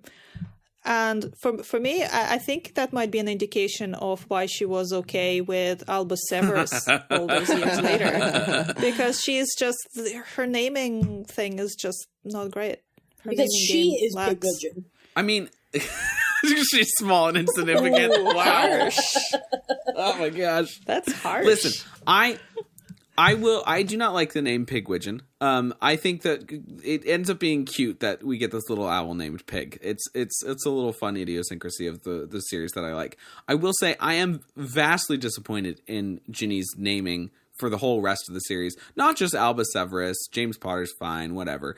But also when she gets her next pet, she names it, and she names it Arnold. And Arnold? Arnold? Why Arnold? I don't get it. Pigwidgeon is a much better name than... I'm sorry. Pigwidgeon the Pygmy Puff would be great. That is true. Pigwidgeon the Pygmy Puff. Pig the pygmy. The PP. What's wrong with Arnold? Maybe It's a person name. He's named after hit children's TV show. Hey Arnold. which she watched because her dad's so obsessed that he bought a Muggle television. Indeed. Nice. Oh my gosh. Listen, I will say, Sierra, in terms of Ginny's worst moment of the series, if you don't remember, it could be, you know how like Crimes of Grindelwald, like there weren't that many crimes by Grindelwald, and Secrets of Dumbledore, there weren't that many secrets of Dumbledore. Yeah. But Chamber of Secrets could have easily been called Ginny Weasley and the Many Crimes of Ginny Weasley. But she was not in her right mind for all of those. For any of them. She still did those She things. still did those no things. good, terrible, very bad day. No, I'm sorry, but she was not possessed by Voldemort while naming Pigwidgeon. So but what if it's lingering in there? Yeah, is that a lingering effect? You know that thing people do that drives me crazy? When anytime Harry is upset or Dursleys, people are like, oh, it's because there is a Horcrux in Harry. I was like, oh, would you just give it over? Dursleys are mean people, and Harry's having a perfectly reasonable reaction to certain things. And sometimes he's a bit over dramatic. There is a reason why people are like that without having, a Horcrux inside them. Reason number one, he's an orphan. Yes. So what you're saying, Ev, is what didn't happen was Molly was looking at Pigwidgeon and asked Ron, what do you want to call him? And Ginny wasn't crawling on all fours on the ceiling with her neck turned around with red eyes and just went, Pigwidgeon. That didn't happen? Thanks, Sam. I don't need to sleep today. That's what nightmares are made of. And to answer your question, no, I don't think that's what happened. Oh, okay. No. So you would put, Sierra, naming Ron's owl for him, and rather fantastically sounding but horrible meaning name, above writing in the diary. Yes, because she was 11 years old, there's no thinking that intent. she just had a diary. She just was writing in a intent diary. with the diary. Okay. No. She's just writing in it. She's 11. She's a girl in the 90s. Come on. Everyone needs a diary that's a boy. What about not persuading Hermione not to marry Ron? Would you say that that's above or below You really think anybody can persuade Hermione Jean Granger to do anything that she has not already set her mind to do? That's a fair point. I concede that. I'm trying to think of what other horrible moments there are. What about... Plus, Ginny was probably like, well, you know, even if everything is horrible, at least she's my sister now. That's true. Okay, naming Pig or dating Michael? Michael was fine. Everybody dates people who are just fine. It's not like he was a horrible person. None of the things you've brought up so far, Sam, have the same intent on the front end. No. As stealing the naming of someone else's your pet. Yes. None of those have the intent to weigh in the same way. Spreading rumors that Harry has a hippogriff tattoo? Huh? Okay, that would be dope. Well, that's just hilarious. That was a great thing. Everybody thought that was hilarious. Yeah, to make him sound super hot and badass. Oh no. What? Dating Ron's and marrying Ron's best friend without his permission. I'm kidding. All of this is just garbage. That Yes. That one, throw that out. That one goes straight the up. whole, you know what? I'm Right going to take myself off the podcast. Patrick. Patrick, help! I think I'm just counting this whole naming of the owl as the people in large families don't have boundaries. Yeah, that's true. As an only child, that's what it looks like to me. No, I mean, I didn't have this big of a family, but we never named each other's pets. But Ginny's never gotten an opportunity to do anything like this. She's never even had a pet. And Ron, I know And he neither didn't name has Ron. Scabbers. She has not been the first anything. She has not been the first anything since being born a girl. Yeah, that's true. Ron didn't even have that. Gotta get him where she can find him. You know, knowing Ron, Liz, if Ron heard you say that, he'd be like, no, she was called daughter for the first time. He'd just come in with like all these really pedantic gags. Like, no, that's not true. I can just imagine that conversation between Ron and Ginny. I can't believe you did this, Ginevra. She'd be like, don't you dare. This is a great name. Pig is very sweet. Oh, man. Isn't it? Why is Ginny so obsessed with pigs, too? Doesn't she keep requesting the pig snout from Nymphadora? Yes. Yeah, please refer to our pig Christmas episode from last year. Yeah, that's true. That's true. There you go. Yes. But the bottom line is, anytime Pig is on the page, it cheers me up. Because he's always described as like zooming around his cage or hooting happily. And he's adorable and I need him in my life. I'm just jealous of the energy. Yeah, for real. Why are you this happy? Stop it. And Ron doesn't take nearly enough care of him because remember he almost chokes him to death with an owl pellet. Oh yeah, because he's so tiny. Yeah, he's too tiny for it, and Ron stuffs it in his mouth, and he's like, and almost dies. It's great. But I do like that Harry even like calls Ron out for it. Like Harry knew Ron too well to take him seriously. Yeah. He'd moaned continually about Scabbers, but had been most upset when Hermione's cat Crookshanks appeared to have eaten him. I like that you know that verbatim word for word without having to have looked it up. I definitely am not reading it right out of the book that's sitting right next to me. It's fine. I have not, nor will I ever. Sierra, read directly from the text. I really need you. We can't. You skipped your own comment in here. We need you to defend cauldron thickness for a second. Oh my gosh. I forgot that I put that in there. I was just going to say, okay, back to like Percy and his work before we get to Pig. So his whole thing is about this like cauldron thickness, and like the bottoms of cauldrons are flimsy, and then they're flooding the market with all these subpar things. That actually, like, from a logistical standpoint, does sound like a pretty important thing, especially considering that, like, even just at school, all of the dangerous potions that they're creating, like, and how many things can possibly go wrong. Like, can you imagine if Neville is given a substandard cauldron?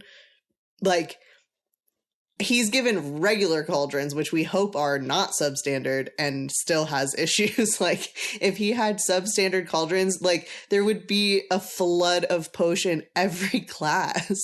Neville would be melted at this point, like the twos in Who Framed Roger Rabbit. Like that she'd just It would be so bad. Yeah, it would be awful. So I'm just saying, it does sound important in Percy's defense. Totally get it. And I'm a little weirded out by your obsession with like thick cauldron bottoms.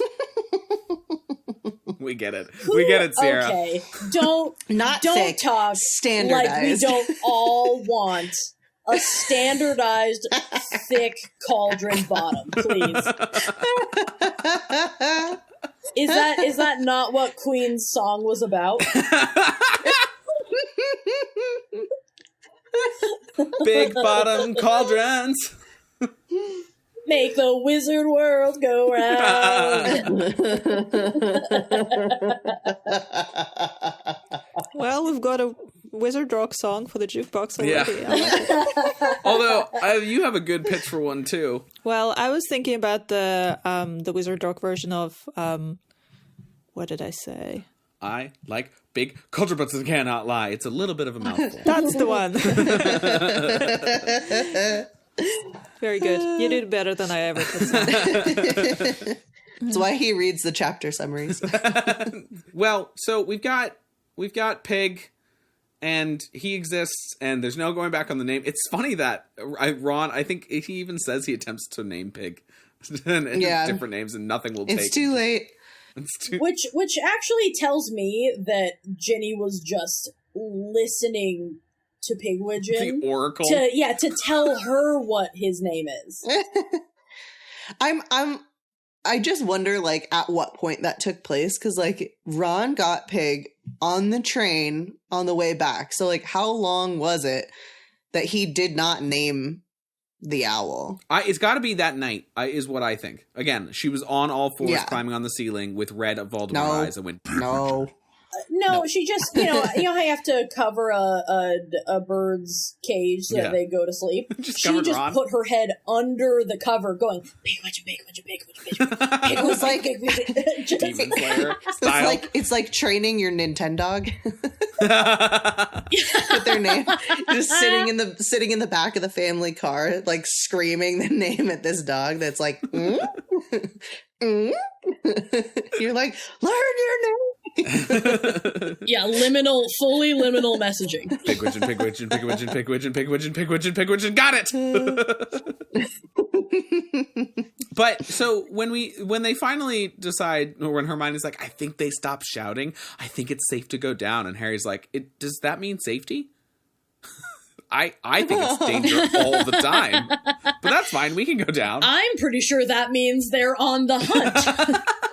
I think that's when they're most danger. At least I can hear where they are. It's this horrible echolocation, this traumatic echolocation. Oh, Harry's definitely one of those people that can't sit with his back to the door when he's with family.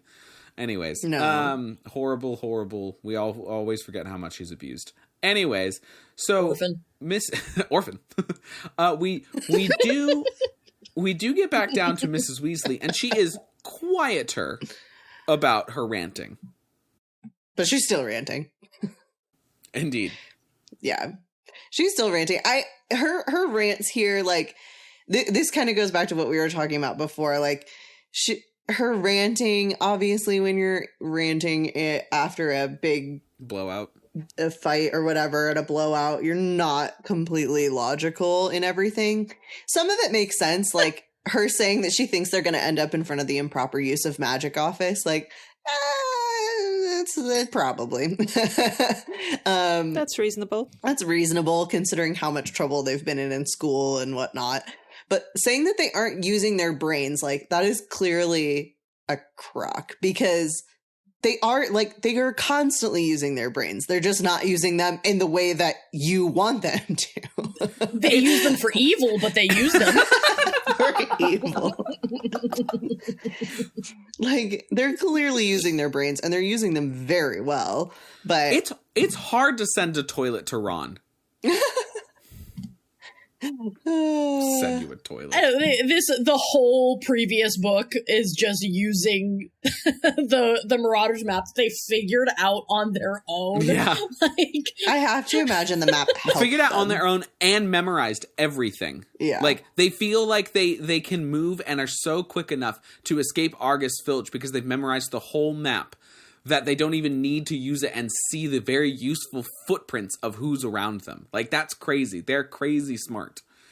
It's just not in the way that she wants them to.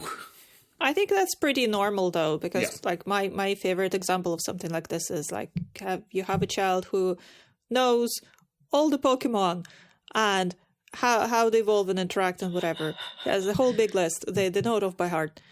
Do people think of that child as particularly smart? Not really. Take a child who knows the entire periodic table, can list all the elements and stuff like that. Yeah. Like Daniel Radcliffe.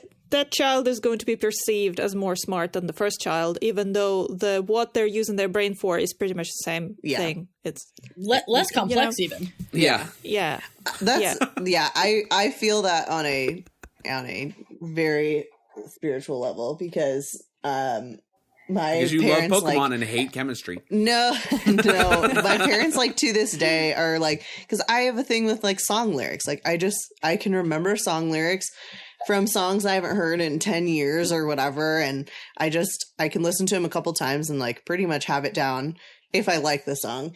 And my parents would be like, how on earth can you sing the entire song of that thing you heard 2 days ago for the first time, but you can't like remember multiplication tables or something like that? I don't like multiplication. Exactly. That's different. My brain is not wired that way. My soul rejects them. My soul rejects them. Yeah. So I think as far as Molly is concerned, like she wants their intelligence to manifest itself in an obvious ways, like good owl results. Yeah. More than 3, and ideally above acceptable. And anything they do around that you could point to and say, oh, this is actually very intelligent, this is very creative, should be kind of like, well, but can't they do well at school though? Well, and she's such a like somehow diehard conventional. Yeah. Is where she really ends up. Yeah. Of like not only the way that she has lived her life, but also the way she expects others to live their lives. It just is so deeply conventional of her. Well, and it's really interesting to me here because she, as I mentioned in the chapter summary, she picks up what she believes to be her wand. She is thoroughly convinced. Now, I know it's in the moment of her just trying to grab her wand, but the wand that she picks up, that they've created, this fake wand, is so convincing to at least make her think that it is a wand and her wand, that she realizes it's fake and is just, all upset about it, and she hates, this repetition of these things being lived around the house, etc., etc. But, like, she doesn't recognize in the moment that they've created a very good product. Which, I mean, I get even the like, I don't know, the Muggle equivalent of, a plastic pile of poop that's convincing. I'm not going, ooh, the craftsmanship. I'm going, God. It's not the moment. It's not the time. Merlin's trachea. I hate this. I am trying to make dinner. Rubber chicken again. For a dozen people. So then we approach what Mrs. Weasley has been working on this whole time, what the children have been enlisted in, helping for, Harry's first real food in a month, dinner. Outside, in the garden, with the gnomes and the lead pipe, death by Crookshanks. Sorry, this isn't Clue. We go... We go outside, and they have dinner, and it's a doozy of a dinner. I think it's just lovely. It's doozy from a foreshadowing standpoint, I should say. They have a great, lovely dinner. Yes. But there is a lot of information packed into this dinner for the whole rest of the book. Yes, there's like so many different foreshadowings and character intros and all sorts of things. There's so much talked about. Also, like, first of all, poor Harry, like, finally having real food. Like, my gosh, I guess having an escaped convict for a godfather didn't give him as much, as much favor as he thought it would going home for the summer. So rough. But, that's so unfortunate. yeah, the first thing that we kind of talk about in this dinner is Percy's reports, because we haven't heard enough about them. So we gotta hear more. It is nice though to hear him sharing these things with his dad and like really getting excited about discussing it with Arthur, especially considering like where they're gonna end up in a year's time. So I think that it's like from a look back standpoint, it's kind of sweet. Yeah, absolutely. Kind of the final moment of good family, no Valdi experience where everyone can just sit down and enjoy and not be in imminent death and peril like Molly's clock will eventually show. And during this dinner, we have several, as I call them, dinner conversation guests that are all big foreshadowing. 3 people. The man, the myth, the legend himself, which needs no other introduction. Ludo Bagman omitted. The man, the myth, the legend for everyone who's a little confused and hasn't picked up on it is Barty Crouch Sr. Then we have Ludo Bagman, completely omitted from the movie, should have been played by Eddie Redmayne, and Bertha Jorkins, who also should have been played by Eddie Redmayne. Anybody omitted should have been played by Eddie Redmayne. Eddie Redmayne. So what are you saying? We just need all the Harry Potter films redone with all the roles of all the people being played by Eddie Redmayne is Bugs Bunny on a baseball team, just playing every position and doing every... Yes, digitally remastered Redmayne editions. For the first time. Liz, you should work in PR because that was an excellent pitch. Yes. Thank you. Yeah, so amidst all of our individuals that we're discussing with our foreshadowing, we've got Barty Crouch, hardworking, busy, and you know that if he is someone that Percy is looking up to, that he is definitely a hard ass. Yes. I was going to say Bill. Bill. That too. Or to mix the two, a suppository. Oh. So yes, it all comes back to the bottom thickness. Cauldron bottoms. We don't get too much about kind of like who he is as a person. It's really just through the lens of Percy trying to kiss his butt all the time. Yeah. Oh, there it is. But yeah. This podcast is all about butts. Oh. Well, I'm putting that in the description. Yes, absolutely. This podcast is all about butts. So then our next person, a little less, we get a little bit more information, but also less information about Ludo Bagman.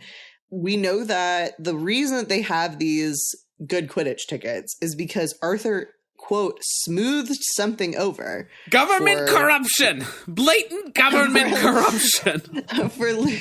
Okay, that's really my question is like, is him smoothing this over, is that real sketchy? Or is it like some sort of misunderstanding? Like, I can't see, like, Arthur bends the rules sometimes, but I can't really see him like fully forgiving somebody for like a blatant issue. So I think this line is supposed to set up how Arthur kind of smoothed things over for Mad-Eye Moody a little bit later on in this book. Mm-hmm. So it's alluding to the fact that Arthur does do stuff like this. And because for Mad-Eye Moody, it is like hey, the law's maybe a little harsh here. I can step in and give this a more reasonable thing. My heart says that's where this is. And that's what it's doing. But it is vague enough that it is kind of like, hey, is Arthur just like a government bureaucrat who does favors and gains power when it works for him, and he's actually, just too eccentric to have utilized that? And is he a bad guy? And now I have questions. And is he bad as Lucius? I think he's worse than Lucius. And you just spiral. Oh, no. I mean, he's definitely not worse than Lucius. I think let's not get carried away here. I don't think he'll smooth anything over that he believes is actually a real, legitimate, important crime. Right. Yeah. I think he'll probably save somebody from like a misdemeanor type situation if he thinks that they're overall a good guy. But yeah, I don't think we can put them in the same place as Lucius. We're having a lot of fun here, but Arthur is not worse than Lucius. Definitely Just leave the win. Yeah, he's not blackmailing half of the Wizengamot to get his way on everything, which I'm sure is exactly what Lucius does at all times. All times. He's got something on everybody. You just know it. Except for Arthur. Got nothing on Except Arthur. for Arthur, which is why he's so mad at him. Because he doesn't actually have anything on him. You're too good.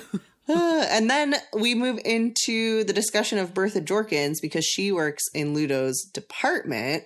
And I thought that this discussion is really interesting because she's just brushed off as like a little baddie, but like this time, it's maybe a little bit more serious, but also like, why isn't anybody else looking for her? Like they're putting it on, like Percy's like, why isn't Ludo out there looking for her? I'm like, you really think the head of magical games and sports is heading a rescue party to Albania for, I'm like, wouldn't that not fall under his job description? Isn't that a different department that they have for missing people? It just seems odd. I think at this point, yeah, I would have thought he was supposed to at least like report her to wizard police of the relevant kind, because she went out on holiday and she didn't return to work when she was supposed to return to work, and she didn't write them a letter or give any sort of indication that she's quitting or whatever. So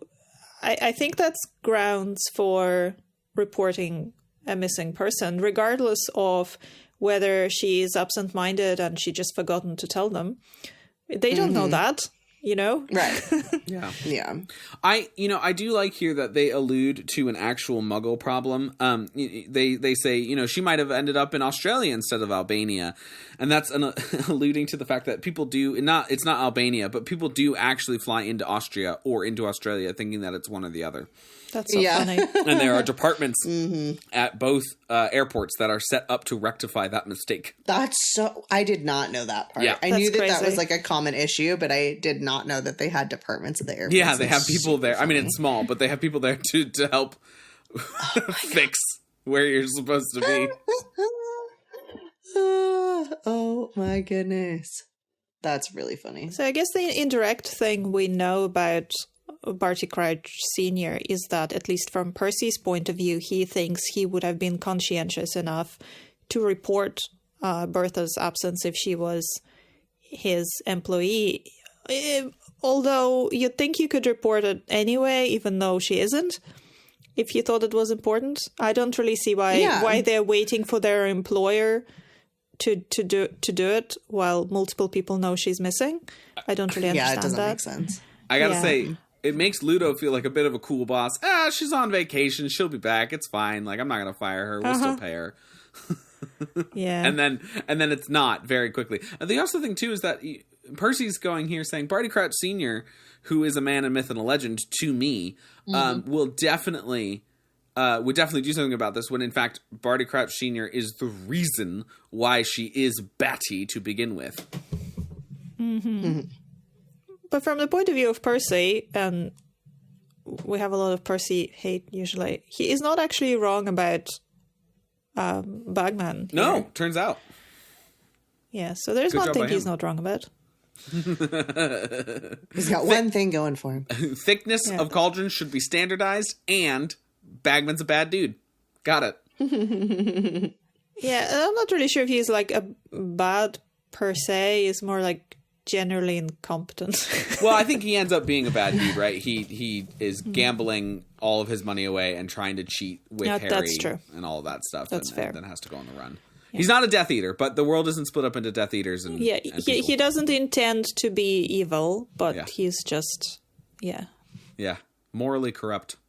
Just like Arthur with the government. I'm kidding. I'm so sorry. I love Arthur. I do. I love Arthur. Who I don't love is Percy's blatant braggadociousness when it comes to top secret events at Hogwarts. It makes him feel important. I know. I wonder if he wasn't so like blatant about like, ask me about it's like ask me about this event. Ask me about it. Oh, I won't tell you anything. If he wasn't like that, I wonder if the others would actually be interested to find out what it is. Because whenever like when it starts becoming clear that like Charlie and Bill and whatnot know what it is, then they're like, wait, what's happening? Like then they're interested.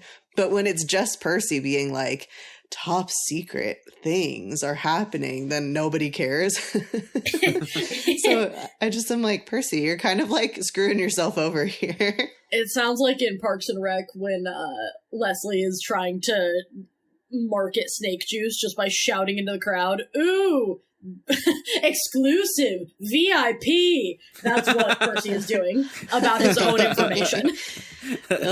Ooh, secrets. I wish someone could share them with me. Ooh. I wonder if Ginny finds secrets at all triggering, if she's just instantly back in possession. Don't say the S word. Yeah, exactly. Stop it. Oh man. Oh, and speaking of Ginny, she it's clear that she actually pretty much idolizes Dumbledore in some way, shape, or form here. Dumbledore. Well, the next topic of conversation we're cued into is Bill's appearance. Yeah. And, you know, Molly kind of like, I don't know, the hair is so long, I wish you'd let me cut it. And Ginny going, well, it's not as long as Dumbledore's. Which is just wild, because clearly Dumbledore is the height of fashion and hair length.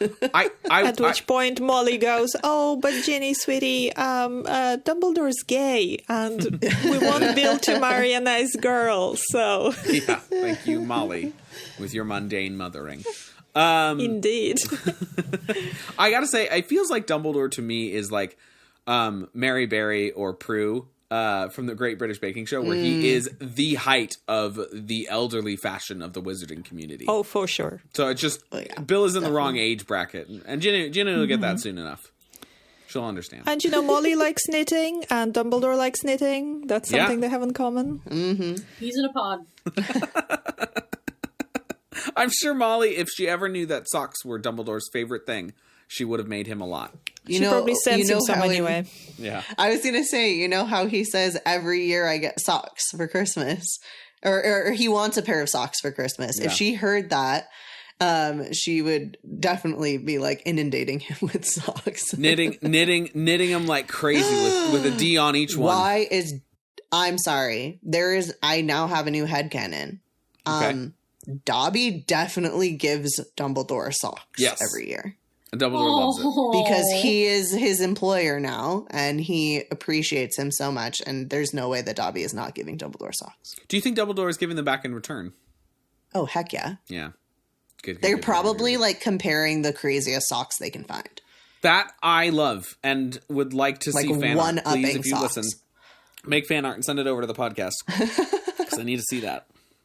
Also, like, you know, Dobby's collecting all of Hermione's hats and whatnot and wearing them like in a big stack on his head. Yeah. And I can imagine like Dumbledore slipping extra ones in there just to see if they'll make it into the pile. I love that. Oh, this is such a wholesome headcanon and not usually like so mine. Sweet. I love it. It's so good.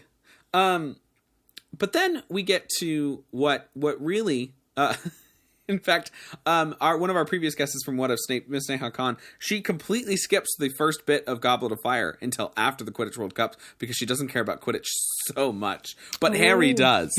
So you better believe we're going to get some Harry experiences with Quidditch. We finally get to the only thing other than dragons Charlie knows anything about. Quidditch. Yes.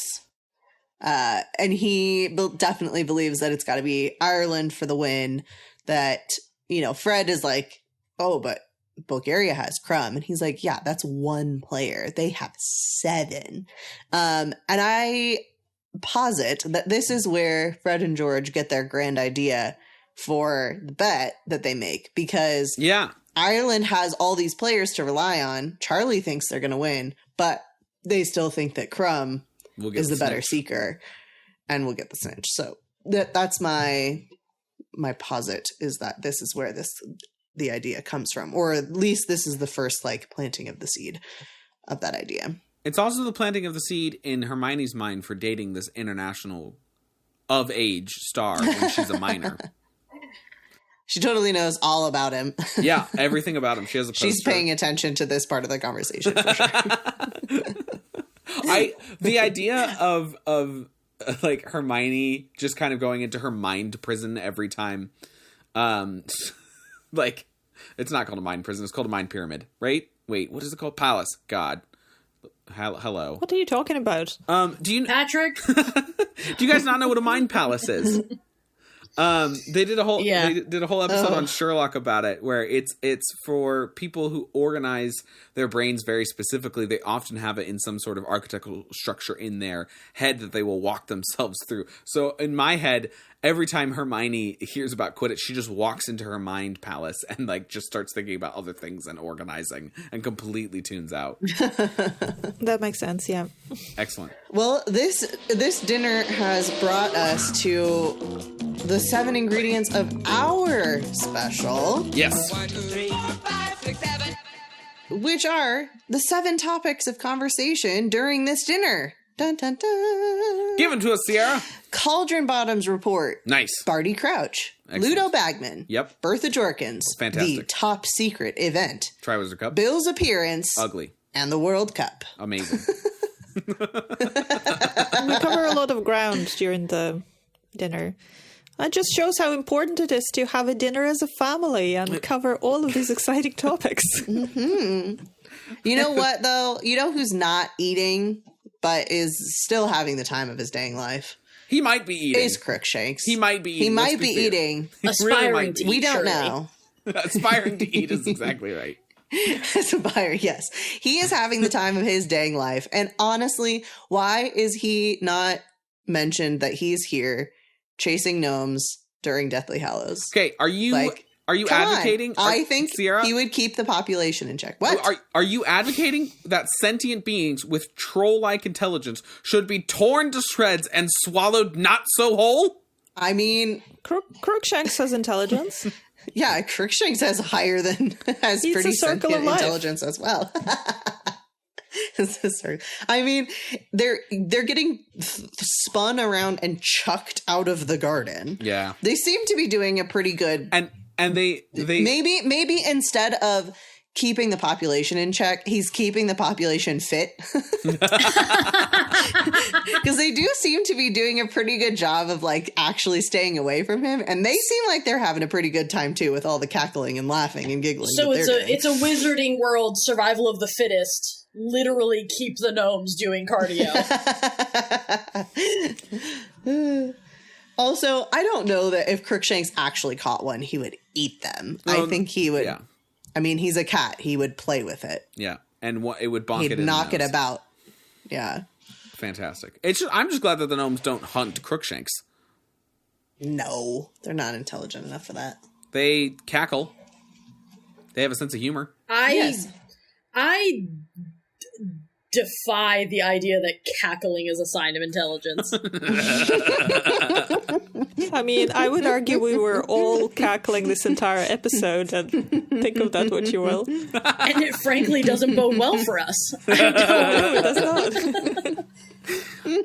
Listen, if you can have a sense of humor, I think that you also have a sense of hunt and eating stuff. But maybe they don't eat meat. Maybe they only eat potatoes. That's why they look like one. Well, That's certainly the case for Clearly, me. you turn into what you eat, right? Yes. That's certainly the case for me. He subscribes to you are what you eat. Yes. Godfather alert. Godfather alert. Yeah, Ron attempting to bring this up multiple times in this chapter about people have around. we heard from Sirius? There's so many people around every time he says it. Yeah. Well, it also brings me, like, how did Ron explain how he got Pig? Yeah, for real. This owl adopted me? Would you believe that? It showed up outside my window And said, I'm I yours. found on the it. train. I found it. I found this owl. That's my favorite It one. followed me home. Can I keep it, Mom? Please.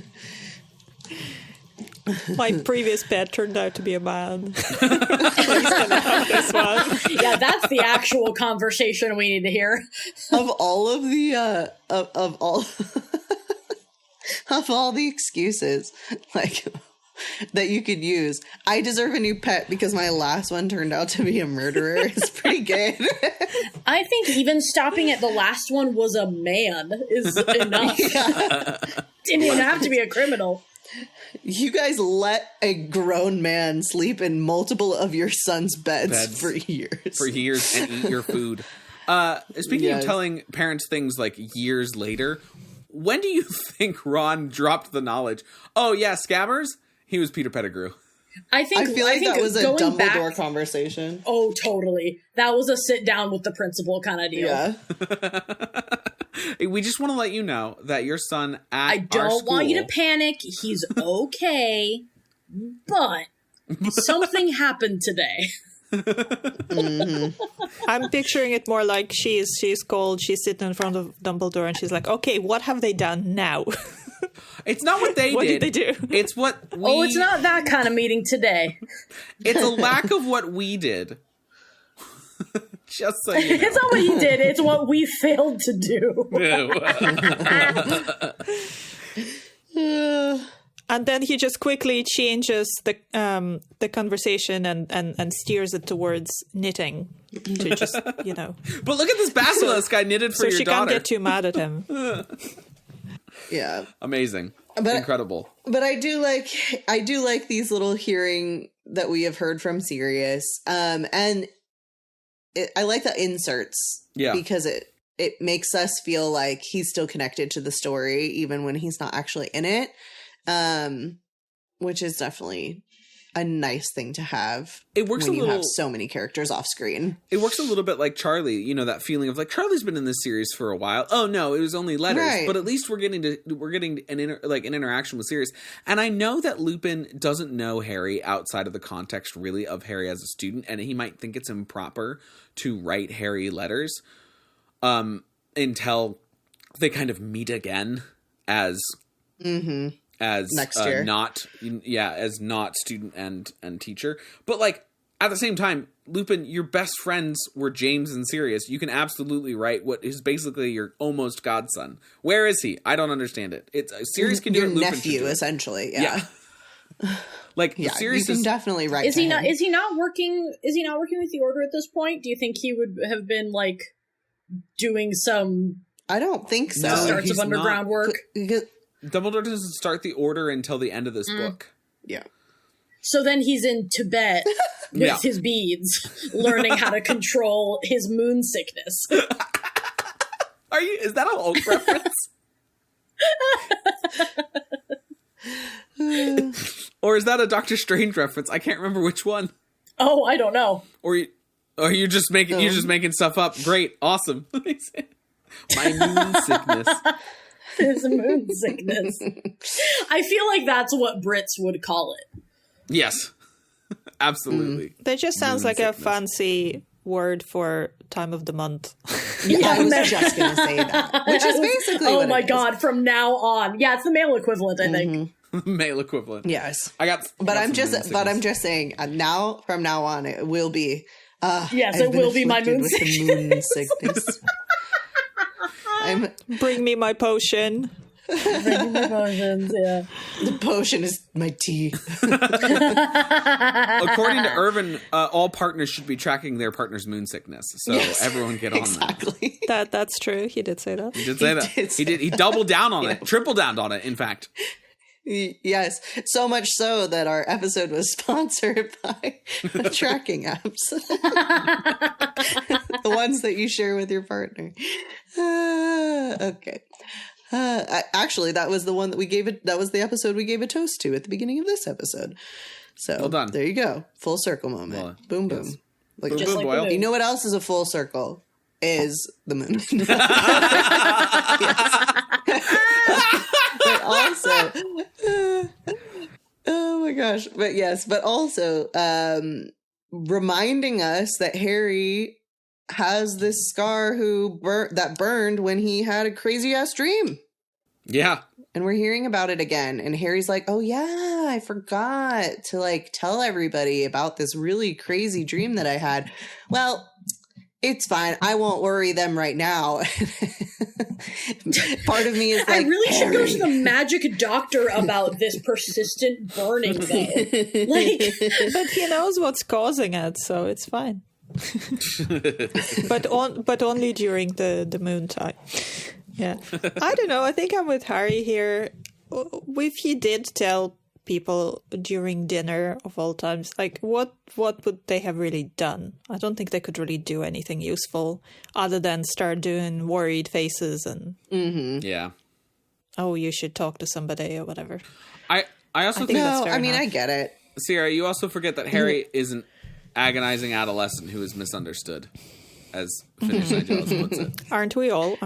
Yes. True. yeah, this is the start of his angst uptick, huh? Yeah, for sure. I don't want to worry him. It's fine. It's cool. No one understands me. I'll and my just scar. stew in my own thoughts. Yeah, he's just gonna Batman this one out. No, but you see, at this, I don't think he is like that. But I think at this particular moment, he's not like that because I think he's making a conscious decision to enjoy the nice time at the Burrow and having dinner rather Yes. than stewing while everybody else is enjoying it. So Right. I would argue that he is using this this technique that I've read about that's called scheduling time to worry, which is supposed to help people with stress, right? Oh, ahead of so his you time. go, okay, there's this big thing. This is a problem. I know it's a problem. I am going to worry about it at this particular time. But now I'm not going to worry Man. about it. And I think this is what Harry's doing now. So he's doing well. There we go. Wow. 5 o'clock, He's solve more- world hunger. Tell no one. 6 o'clock, Exactly. stress.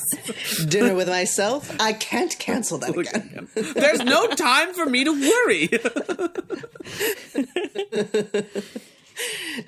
Wallow in self-loathing. Oh, thank you, Jim Carrey and the Grinch. So good. Yeah. And you know who else we should thank is Molly. Yep, all the time. Bless her. For her mundane Bless mothering. this woman. Her mundane mothering taking place Unbelievable.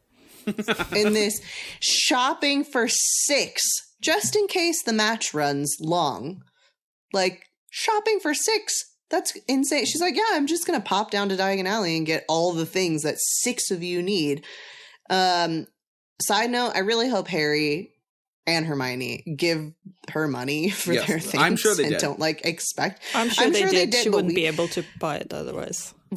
because she can probably barely get the other 4's things, but this is how she gets all their dress robes. Yes. which is, and so he has to. And have we given her know money. she gets Harry better dress robes than she gets Ron. So they're coming out of Harry's money. Otherwise, he would have also got crappy robes. It seems like you can be any sort of creature, and as long as you've got the key, you can access a vault. Because that's how Crookshanks gets Sirius's money to buy the firebolt. Right. Like, the Gringotts was like, Yeah. cat? Absolutely. You've got Sirius's key, here you go. Like, they took the time to Yeah. strap the cat into the cart, go down, show it the vault, put it in its little bag, and then let the cat go back up. So Yeah, I'm I don't think goblins care. They just really don't. As long Yeah. as you have the key, anybody can do it. Yeah. So I'm sure Harry just gave her the key, and my headcanon is that Molly took a little bit because she knows that Harry would be okay with it, and I hope that's true. I don't think she would. Do I that. know she wouldn't, but I hope she does. She's too good. I mean, he would know. have had to give her the key. Yes. Oh, yeah. No, but I mean, like, she's not going to take some for herself. I wish she Oh, would. no. She wouldn't take She, of extras, course, no. she would not. But I still want He her would to. want her to. He'd be like, yeah, and then keep this. Yeah, She'd be like, charge "No." me for room and I board. can see her, in fact, going back to Gringotts to put the change back in his the vault. change back, yeah. Yeah, like, it would be like 3 knuts, and she'd go back to put it down, like, to put it there. She's so good. Yeah. Ugh. There was something else I was going to say about Gringotts, but it has completely escaped me. That's okay. Like all things, Quidditch imposes upon the mind. It would be wild if this Quidditch match actually lasted for 5 days. I have many questions. Can you leave? Like, if the match is going for 5 days, Yeah, like, will they let obviously you? I know that they have tents, probably partially for that reason. But, like, if you had to, like, check in at work or go do something or whatever, could you leave and then come back? Because it feels like there would be, like, a trouble with the statute of secrecy, considering how much effort there is in just getting all these people to the event. Yeah. So, like, that would be really crazy. It would be like a logistical nightmare if you're going on for like a week-long event and people are like leaving and coming back and leaving and coming back, because you'd have no regulation. An on that. unexpectedly week-long event, Right. no less. Yeah. Like a spontaneously week-long Mhm. event. I do imagine it is like being a sequestered jury. Oh, yeah. And that is simply where you live now. Oh, so true. I would say you'd have to take time off work for this. So as much as you can take off. So some people could probably take a week. Some people can take a couple of days only. And then, you know, if the match is still going and you have to go back to work, that's tough luck. That's it. You went to the Quidditch World Cup for the time that you could afford to go. Yeah. Because remember, people it's are like a also music arriving festival. early. They're arriving early as well, depending on their tickets before it True. even starts. Like a week before for some people. Yeah. Yeah. So crime, what I'm hearing is that crime in the Wizarding World is never higher than when the Quidditch World Cup is going on. Probably. Oh, surely. Ugh. That's unfortunate. You like It scalp would be your really porky. unfortunate. Well, it would be really unfortunate to be like the last person to put in for leave. Denied. Oh, Like, shoot. sorry, all your other coworkers are already at this event that everybody wants to go to. Yeah. Also, what happens yeah. if the event went until Hogwarts started? Like, what if it's a 2.5 week long match? Like, do the kids just? I assume that food and water starts to be presented, and that everyone just kind of goes back to old school Hogwarts day before plumbing is invented. Whereas Rowling writes, they just vanish it from their robes. Yeah, I don't know. I'd say they probably just I mean, they have the well, so that's the water handled. They probably would have brought their own food. I wonder if they can, like, owl post food. I'm sure there's concessions Like, though at the stadium. Owl Postmates. Owl Postmates. they probably have like food vans and things. Sorry, I'm very Selling food. happy with myself. Yeah, that'd be great. Well, and they're like, I can't remember what it's called. The Harry Potter equivalent of a bag of holding. They have like Oh yeah. these I mean, yeah, they've got bottomless these tents. carriers for. Yeah, they probably Right. bring lots of tinned food or something. I don't know. Molly just shows up with an entire turkey dinner inside a clutch. Oh, yeah, for sure. That's why Arthur fell in love with her. That's what she did on the first date. He was very hungry, and she came in with this little bag, and then boom, full roast dinner. And he was like, "You're the woman for me." Amazing. I don't know that Molly would risk trouble because of illegal, undetectable Extension charm. Oh, extension she charm. would while Yes. she was still at school, because that was back when she was that's cool, true. and she wasn't a mother. So That's fair. yeah. She was cool very true. then. Yes, she had long hair and a fang earring. She might have. I was partially hoping that the match would last multiple days and there would be more drama and things that like occur in the stadium, like while the game is taking place. Maybe they meet up with other people, not just like walking around the camp, or maybe even like seeing more of the campsite. But like seeing people in the crowds, or more drama with like the Veela and the leprechauns or something. I was expecting there to be more. Arthur full-on football tackles Lucius with pads. Also, the Exactly. tickets are expensive to this thing. So Right. how disappointing it is that it was just over so quickly, even It's like Right. 30 minutes. even without the Death Eater incident. It's just, you feel Yeah. like you didn't get your value of the money that you spent. Thankfully, the Weasleys spent nothing, but yes, for everybody Yes. else. Yeah, for sure. I mean, because, yeah, can you imagine, like, it's not like, buying tickets to a concert, which you're like, okay, it's probably ish around 3 hours, or 5 hours with people opening or whatever the case may be. But, like, it's like, this is an undetermined amount of time. It could be 20 minutes. It could be 3 weeks. And it's one set price. So you're kind of like, well, I hope it's like 3 weeks because then I'm really getting my money's worth. But it's like just over. Yeah, I mean, if Victor Crumb was good at martial arts and this was a martial arts movie, he would have caught the snitch in 0.2 seconds like they do a fly. And the game would have been over before it began. Yeah. This is why Aurelia and I are constantly saying you should release the snitch after a lot of time has passed or when they get to a certain score. Mm-hmm. Because otherwise it's just like, hey, I spent 5,000 gallons on this and guess what? It was over in a minute and a half. Yeah, that would be like the biggest letdown ever. For sure. Absolutely. Because with, like you're saying, with concerts or even sports games, you know that it's going to be probably over 2 hours. Right. You have like a reasonable amount of time that you can estimate like a game will last. Even with like, games that have overtime or sports that have overtimes and whatnot, like you still have a general sense that you will be going home tonight. Yeah.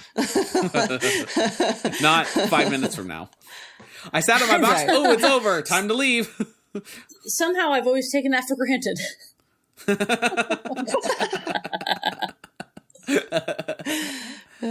Oh, man. Yeah. And then we end the chapter with another Fred instigator moment. Nice. So we started the chapter with a Fred instigator moment, and now we're ending it with it because it's revealed that they sent dragon dung to Percy's inbox. And just, of all the things, why? Is there no mail system that they screen for anything? Apparently not. I mean, maybe it's not a, like, dangerous substance, so they're like, okay. I mean, maybe he needs this fertilizer.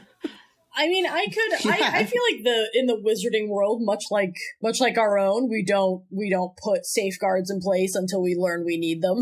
like we didn't even have Homeland Security until we were like, oh damn. Maybe anthrax shouldn't be sent in the mail.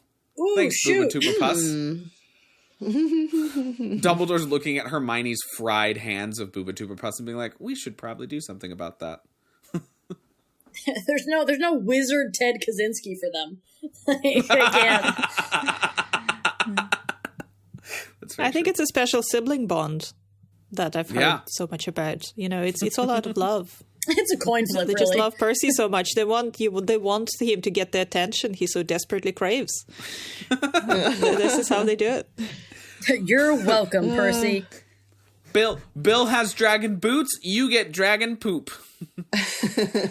All about the It butt. just makes me think, like, it just makes me think of, though, that, like, of all, for, like, my siblings, like, I would do the weirdness of, like, did you know you can send a potato in the mail? Like, not in a box, just a potato. You can just, like, put an address and a stamp on a potato and send it.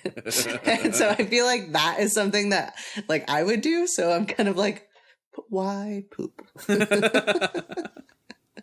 And how did you get this dragon poop? Why not do something silly like a potato? Did you ask Charlie for the poop? And then did he have to send it in the mail? Did Charlie bring the poop with him?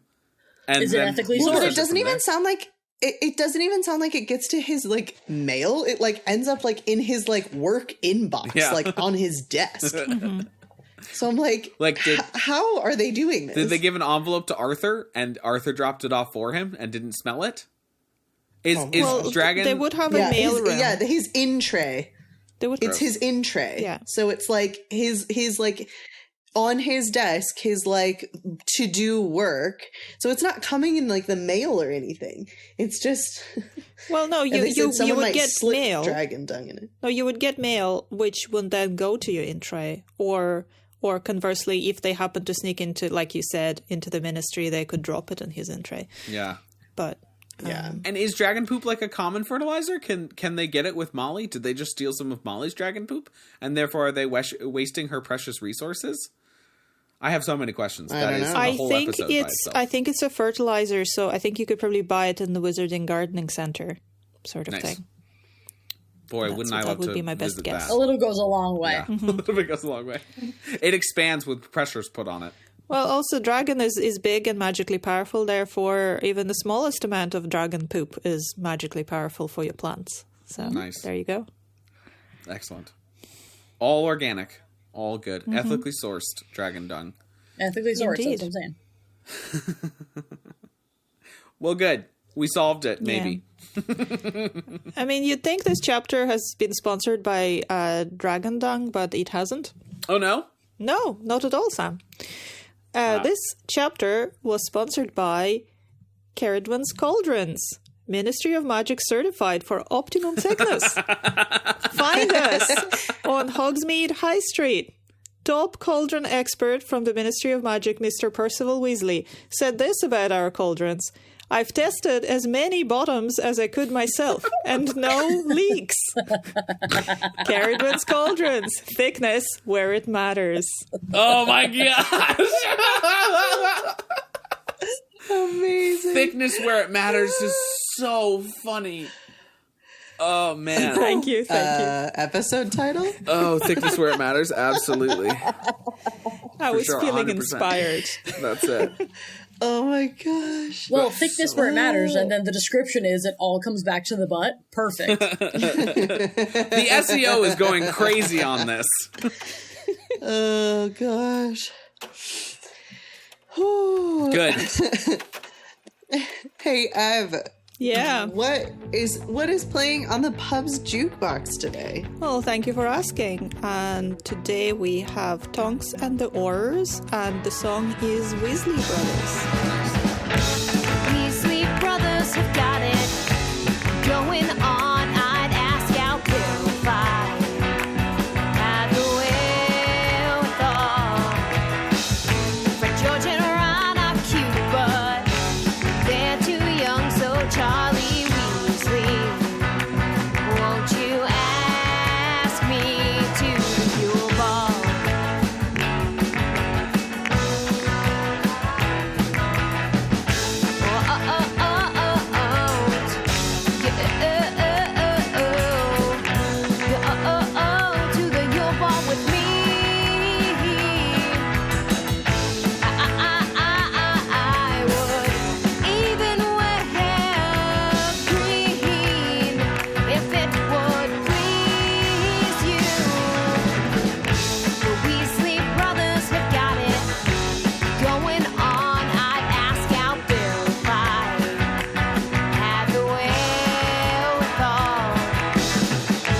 George and Ron are cute, but they're too young. So Charlie Weasley, won't you ask me to your ball?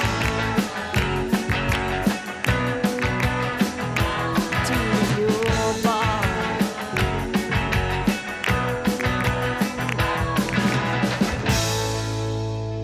So, Liz, thank you so much for visiting the Three Broomsticks. It was chaos and it was a lot of fun. Please tell us where our listeners can follow you, if there's any projects or social media you want to plug, anything like that. I'm in the fun, unique position of all of my stuff being private because I teach high schoolers. Speaking of Yes, chaos. indeed. But, thank you so much for having me. Thanks for being on. You were great. Yeah, it was brilliant. Yes. This is excellent. Well done. And another huge thanks again to Iona13, who brought us this round of drinks at the Three Broomsticks. Woo! They definitely lasted. Woo! If you would like to buy us the next round, dear listener, please head over to patreon.com/3broomsticks. That's with the numeral 3 to sign up. You can also help by rating and reviewing us. And if you like our show, please don't forget to tell your friends, tell your family, tell your long-lost coworkers, acquaintances, cousins, aunts, rat. Word of mouth. Tell your friends, tell your enemies, tell everyone. You never know when that rat might be a person, so there you go. We always love to see new listeners and new commenters, so please interact with us. We're out here screaming into the void. Scream back. And if you want to find us on social media, you can. We are on Twitter/X, Instagram, Facebook, and our assorted handles and our email address can be found in the episode description or on our website, which is 3broomstickspod.com with 3 spelled out. And that's where you also can comment on this episode. If you have something to say, please do. You will also find links to the essays if we mention essays. You can submit a topic. We recently had a meeting where we decided what topics we're covering in 2025. Woo! So we take all of that into account. Mm-hmm. And let us know your thoughts. Send us an owl, leave us a comment, whatever you like. We like thoughts. If someone actually managed to send us an owl, you would be amazing. Or carrier pigeon. That works too. I accept. It's very gracious, Next Sierra. time. Yes, thank you. I had to have my turn at being magnanimous during this episode. The next time we meet at the Three Broomsticks, there will be a crossover episode where we'll be discussing the Cormoran Strike books and the main character parallels. Thank you guys so much for joining us. I've been Sierra. I am Sam. And I'm still Ev. Thank you so much for listening, and we will see you next time in the Three Broomsticks. Cheers! Give me big old buckets of butterbeer. Give me big old barrels of butterbeer. Give me the drink I love so dear. And another round for my friend right here. Give me big old buckets of butterbeer. Give me big old barrels of butterbeer. Give me the drink I love so dear. And another round for my friend right here of the sweet old butterbeer. This episode of The Three Broomsticks was edited by Patrick Musilek. The theme song was written and performed by the Faithful Sidekicks. Make sure to check them out at thefaithfulsidekicks.com. Don't worry, I will play the finger organ.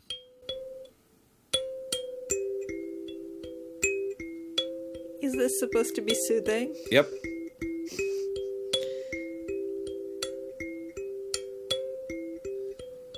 If anybody can name that TV show, I will be thoroughly impressed. Avatar. Thank you. Well done. Yep. Thanks. Welcome. Patrick is listening to this organ as I sing off key. We are very sorry. Where is the spray bottle for me? So I stop singing over this song. Oh, sorry, one sec. My stuff died. Uh-oh. Gosh, we can't catch a break today. I know. Everything dies. We're almost done. I know. We are. So close.